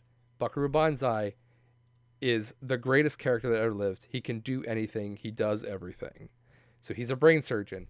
Then as soon as he's finished the brain surgery, he goes into this time travel material thing. It's a car with a big rocket on it. He drives through a cliff and through another dimension, discovers the 8th dimension, then comes out, and he's got a group of people who aren't introduced. You're just supposed to know they're part of his troupe. These are all characters. It's basically, it's supposed to be the middle of like a series of movies or shows. And it's just supposed to be like as if you've turned on the TV and you're just catching, this is the movie that's on, and you're just trying to catch up as you go. It does it on purpose. It doesn't explain who Buckaroo Banzai is. He's Buckaroo Banzai. You just have to accept it. He goes from doing this 8th dimension world travel to a club where he and his troupe of scientist action hero friends are the main rock star stage band for the club, where they stop a woman from committing suicide. It all just adds up. It's bonkers. It's so funny, and I just sat there with my eyes wide open like, what is going on the whole time? It's hilarious. Please, Derek, please watch it. I want to hear what you think of it. It also has the greatest character credits sequence that I've seen in a movie. No explanation of it. It's basically Buckaroo Banzai and his troupe of characters walking down the LA River to like music. It's like a music video, and they're just walking, and there's a bunch of characters, and they're all like, oh hey, how's it going? Like they know each other. There are characters that you see there that you have not seen the entire movie, but they're there, and you're just supposed to know, oh, that's a character that would show up in another. It's almost like the credits at the end of a show where they just have all the characters. Okay. Yeah.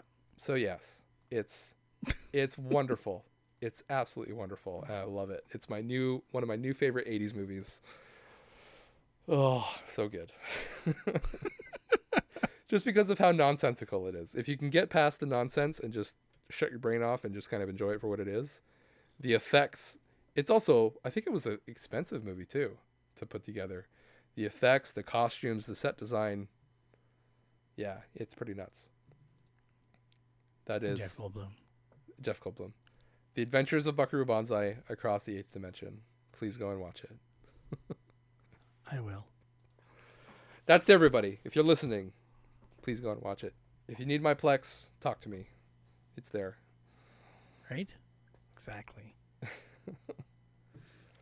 All right. Get enough people to use Plex. Pardon? Can't get enough people to use Plex. No. Everybody should be using Plex. Everyone should be. All right. All right. Are we down to the final? I think so. I'm gonna fall asleep yet. Well, it is pretty late here. We're at 2.5 hours, so we should probably Go for another 2 hours. I know, but I can't. people are already clocking out. Someone's already looked at the times, like seen this is probably gonna be like a 3-hour podcast. People are like 3 hours. What the? But it's the finale. Yeah. It's the finale. People got to hear it. Finale of this series, not of the whole podcast. Oh, the whole thing is done. So I've heard. I heard you're quitting. If I make Only you if do an you intro, only if you make me do the intro, then I'll quit. I'll be done. I could have played games yeah. tonight. Could have. I mean, this is a game, isn't it? Technically. I'm gonna say no. All right. Do we want how we want to do this? Do we want to do some info first, or do we want to go straight to numbers? Doesn't matter to me. I'm ready to just jump to numbers. You want to bow out that quickly, eh?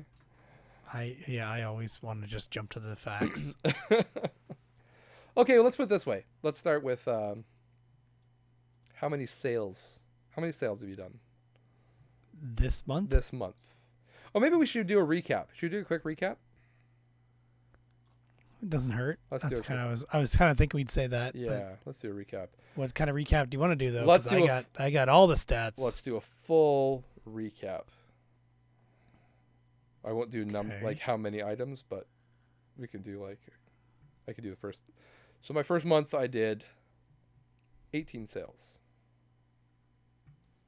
In the first month I did 9. So at the end of the first month I had a total of $439.71. And I had 424.91. So I think that was a very good indication. Like I did twice the work and barely made more than you. Yes, that's how it started. The next one I did. I got to do quick math here. Just highlight the rows Another- that tells you a total count. Anyway, Does it? No, it if you doesn't. highlight rows that have text in them, like the names of the games, down at the bottom it'll show you the total count. It just gives me a sum. It doesn't give me a. Because you're highlighting the values, like the sale prices, not the names of the games. Or even highlighting the dates will give you a total count. Gotcha. Okay. Second month. I made 19 sales, 15 for me. and then my profits were $599.07. $291 for me. So that puts me at a total for the 2 months at $1,038.78. $716.25 for me. So already pulling ahead, but doesn't always stay that way. Month 3, I made another 19 sales, 9 for me. and I made $444.03. $457.50. So you beat me. And then the total up to that point was $1,482.81. 1,173. So you're catching up. I'm not even putting cents. Okay, we don't have to do cents. The next month, which was last month, I made 15 sales. So the lowest I'd done up to that point because you made me play Wind Waker. Weren't we doing 6 months? We were supposed to do 6, but we did till June. We said June was going to be our last month. Like Okay. the June show was going to be the I last was one. going to say, this is only 5 months. Yeah, I Yeah. know. We said 6, but it just the way the podcasts work out, it's going to be 5. Okay. That's fine. I don't care. Sorry, did you say how many on your next month? 15, which was the lowest amount of sales I did that month. 10 for me that month. Okay. And then my total for that month was $421.39. $311 for me. So now the total is at $1,904. $1,485. So only 500 off, basically. No, only. How much? Less than 400. Less than 400. Yeah, less than. So that's not bad. It's pretty close. To that point, maybe. All right. You go first this time. This month, how many sales did you make? This is going to be anticlimactic, Josh. Is it? Okay. Put your bets in now, audience. Put your bets in. 2 sales. 2? 2. What That's it. What have you been doing? Not listing things on eBay. And working late. That's fair. That's it. Man, because I had so few sales last month, as soon as I finished Wind Waker and did the podcast, I was like, I got to throw everything into this because I know Derek's going to make a push. Nope. And I started listening like crazy. I made the most sales I've done, 28 sales. That's almost one a day. That's great for you. Total sales altogether for me, this is profit, $1,551.93. Total profit. So what were the 2 things you sold? Sorry, you didn't. You don't care. I wanted to. Guitar Oh no, Guitar Hero totals. 5. Oh, total? $66.63. Oh, okay. Profit. And sorry, it was a Guitar Hero what? Guitar Hero 5 Okay. and Rain World for PS4. Oh, you said Rain World. Good.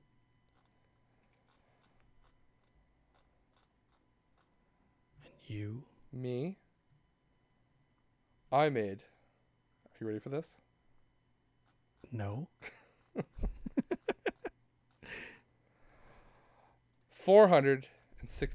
$416.81.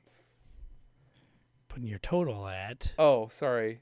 There's a 1 in front of that. $1,416. Oh my god. and 81 cents. So a That's your grand sales total. Oh god. The grand total, $3,321.01. Destroyed.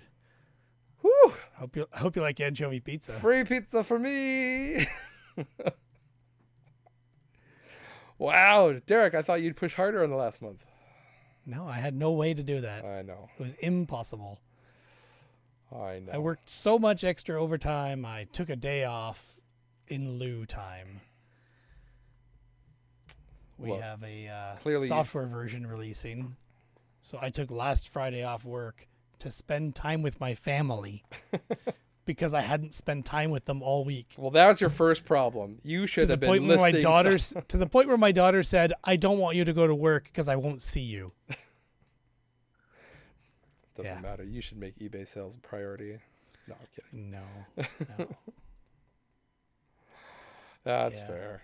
All right. Nope. Now you make me feel Work bad. was way too busy. Now you make me feel bad. Good.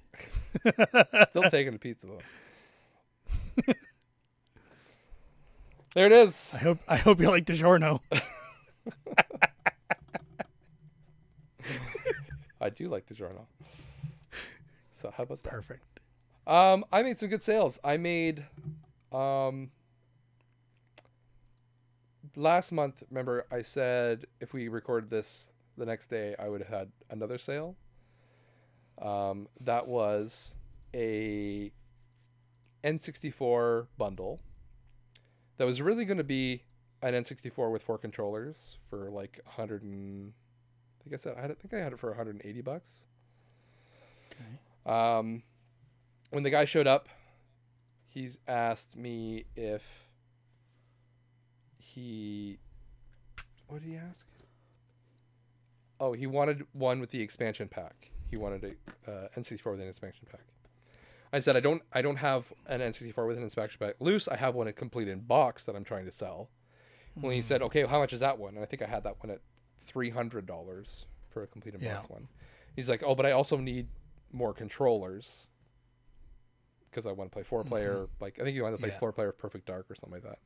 So you need the expansion pack. You need 4 controllers. Yeah. So I basically broke up my other bundle.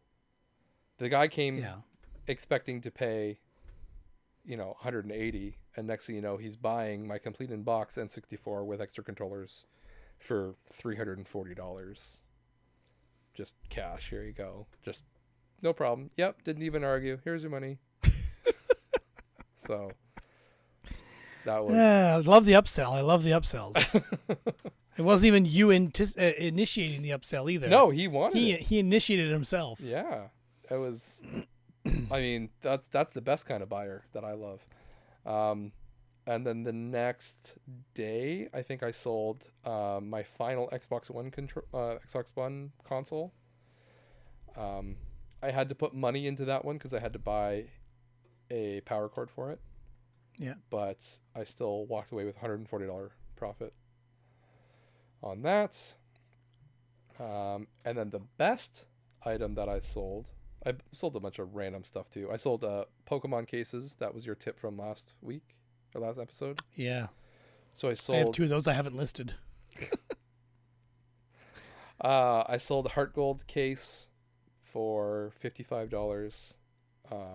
On Facebook, I mailed it to the guy. And then I sold Pokemon Platinum case only for $30. Not even a manual. That was just a case with artwork for $30. So. Yeah. Crazy, crazy, crazy. The best item I sold was a PlayStation Vita TV.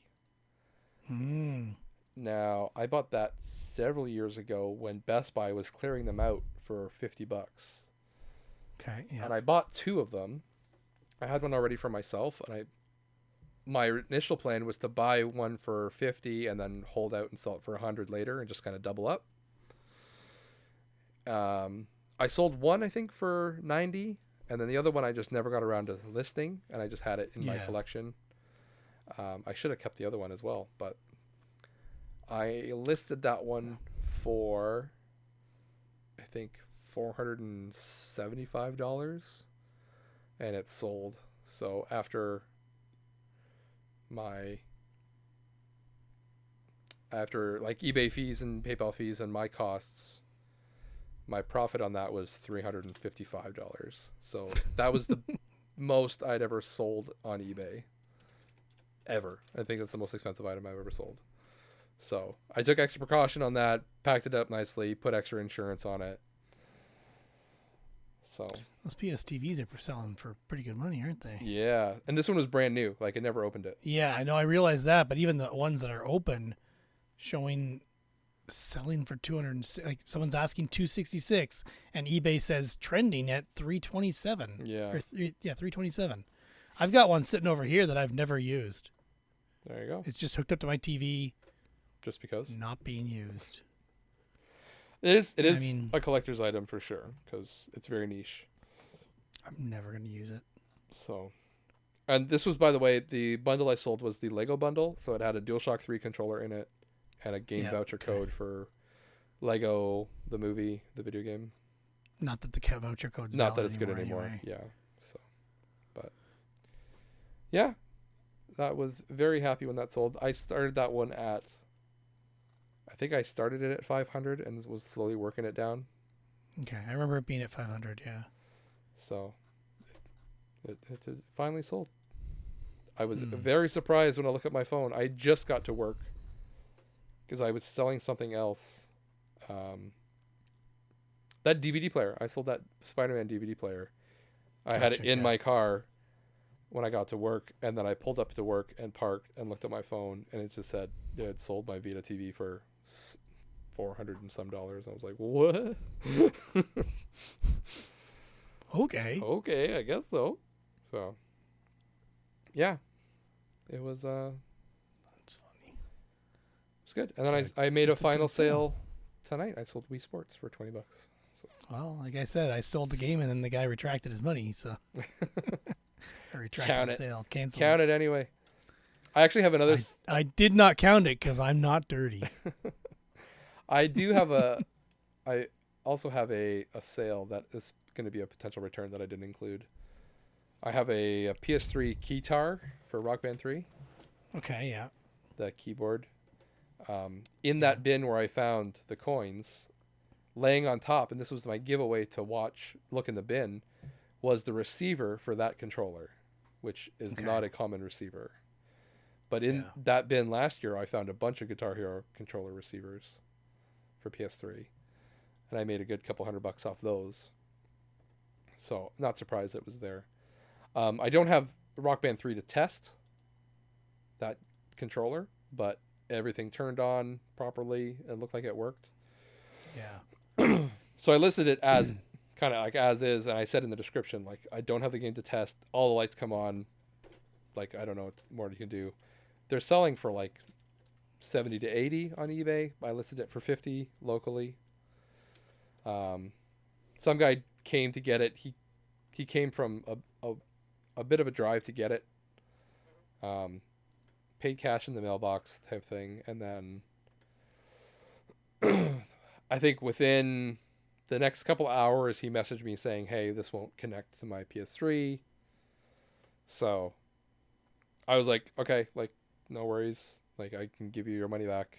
Like, I anytime I sell something locally, I always say, like, you have 24 hours. If something goes wrong, past that, you're on your own. Yeah. So he got to me within 24 hours, and he said, no worries. At first he asked if you had any idea how to get it to work, and I said, you could try this or this.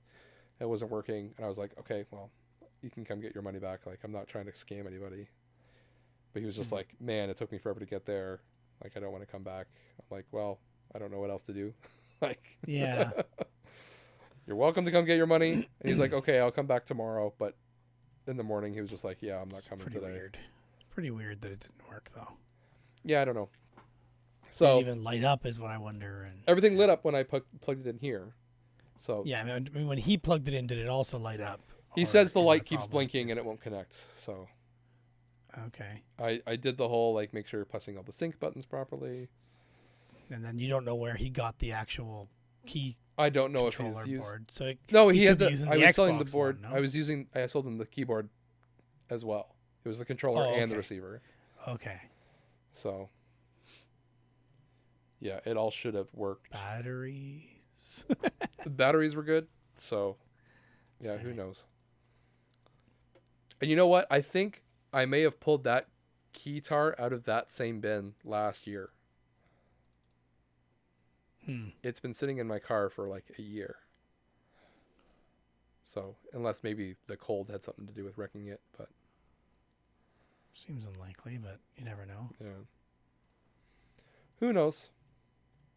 Yeah, that's my story. So I didn't include that $50 in my, because technically he's going to come back for it, but Yeah. he hasn't yet. But maybe he won't. If I don't know, personally, if it's going to take that long to come get it, like, cut your losses. You lost $50. Yeah. I'd be like, well, he was honest about it. Like, Yeah. Just whether it's worth it for him to drive back. yeah.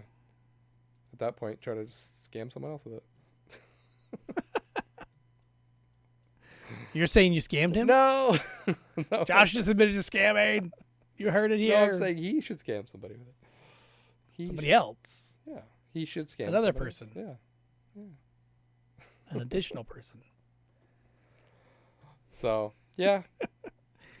So that's our profit challenge.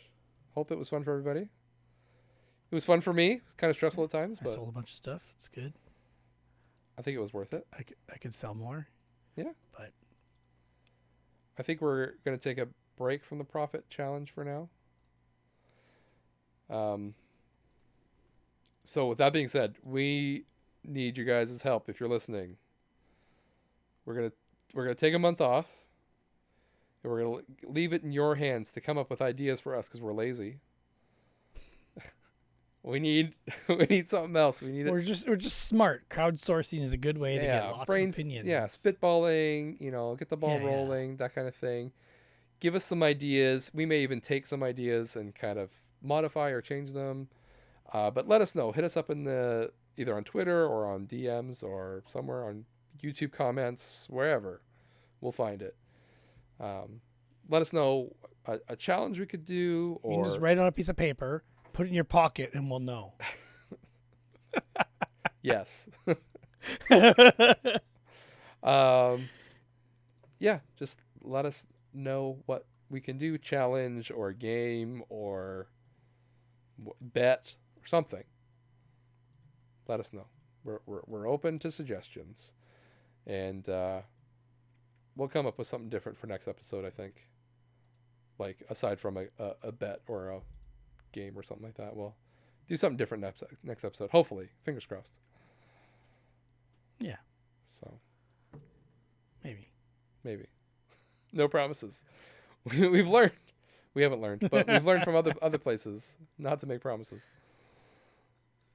So We've learned from other people making mistakes, right? yes, if other people make promises, they've learned, and we've learned from their mistakes.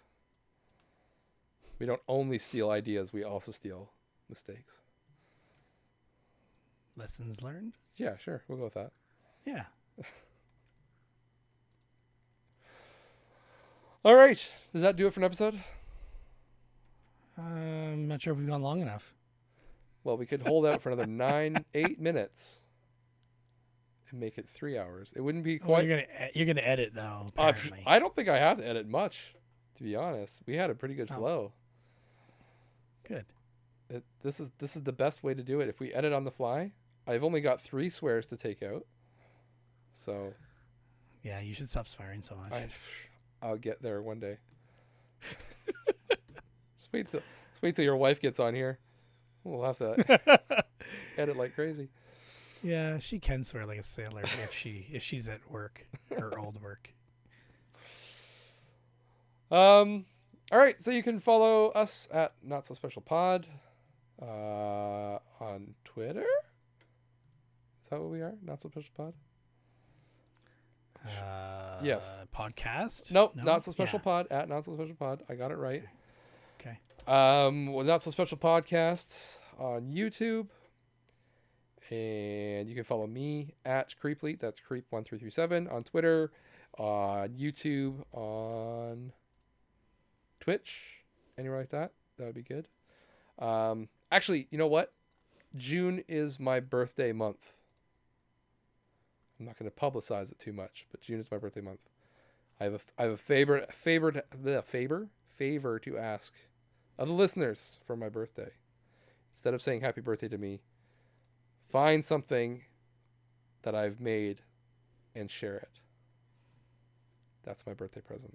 And I would appreciate it. Thought you were gonna say find something in my eBay store and buy it off. I mean, you could do that too.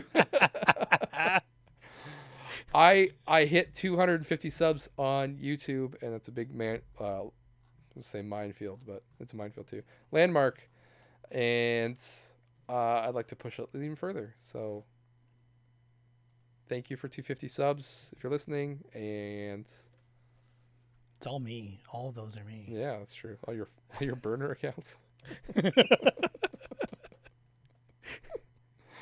Just like that guy, just create a new eBay account every time.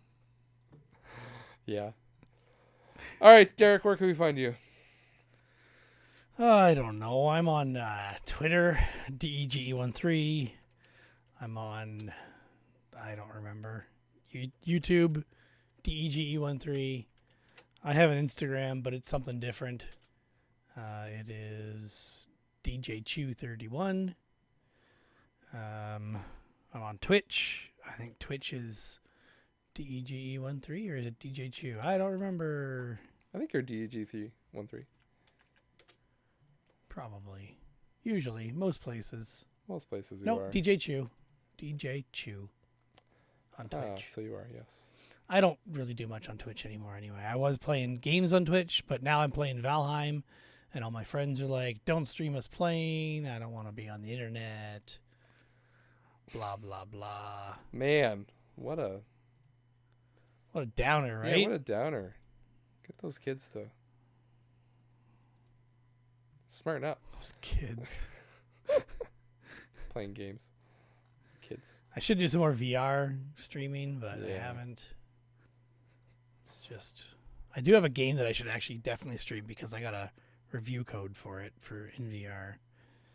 Cool. Shit. But that also means I need to tidy up the room or make room to do it because it involves punching things. Too much work. Eventually it'll happen. I bought all this fancy streaming equipment and I haven't been streaming on Twitch, but I do plan to go back to it someday. Yeah. See, I have a streaming computer sitting right here. All these things we could do. We'll get there. All right. That's it for this episode. Sorry, go ahead. My son has started using the streaming computer to play Roblox with me. There you go. That works. So that's a use for At it. least it's getting used. Yeah. All right, that's this episode of Not So Special Podcast, episode 6. It's getting late. Thank you for listening. It's beyond late. It is. It's not as late as we sometimes go.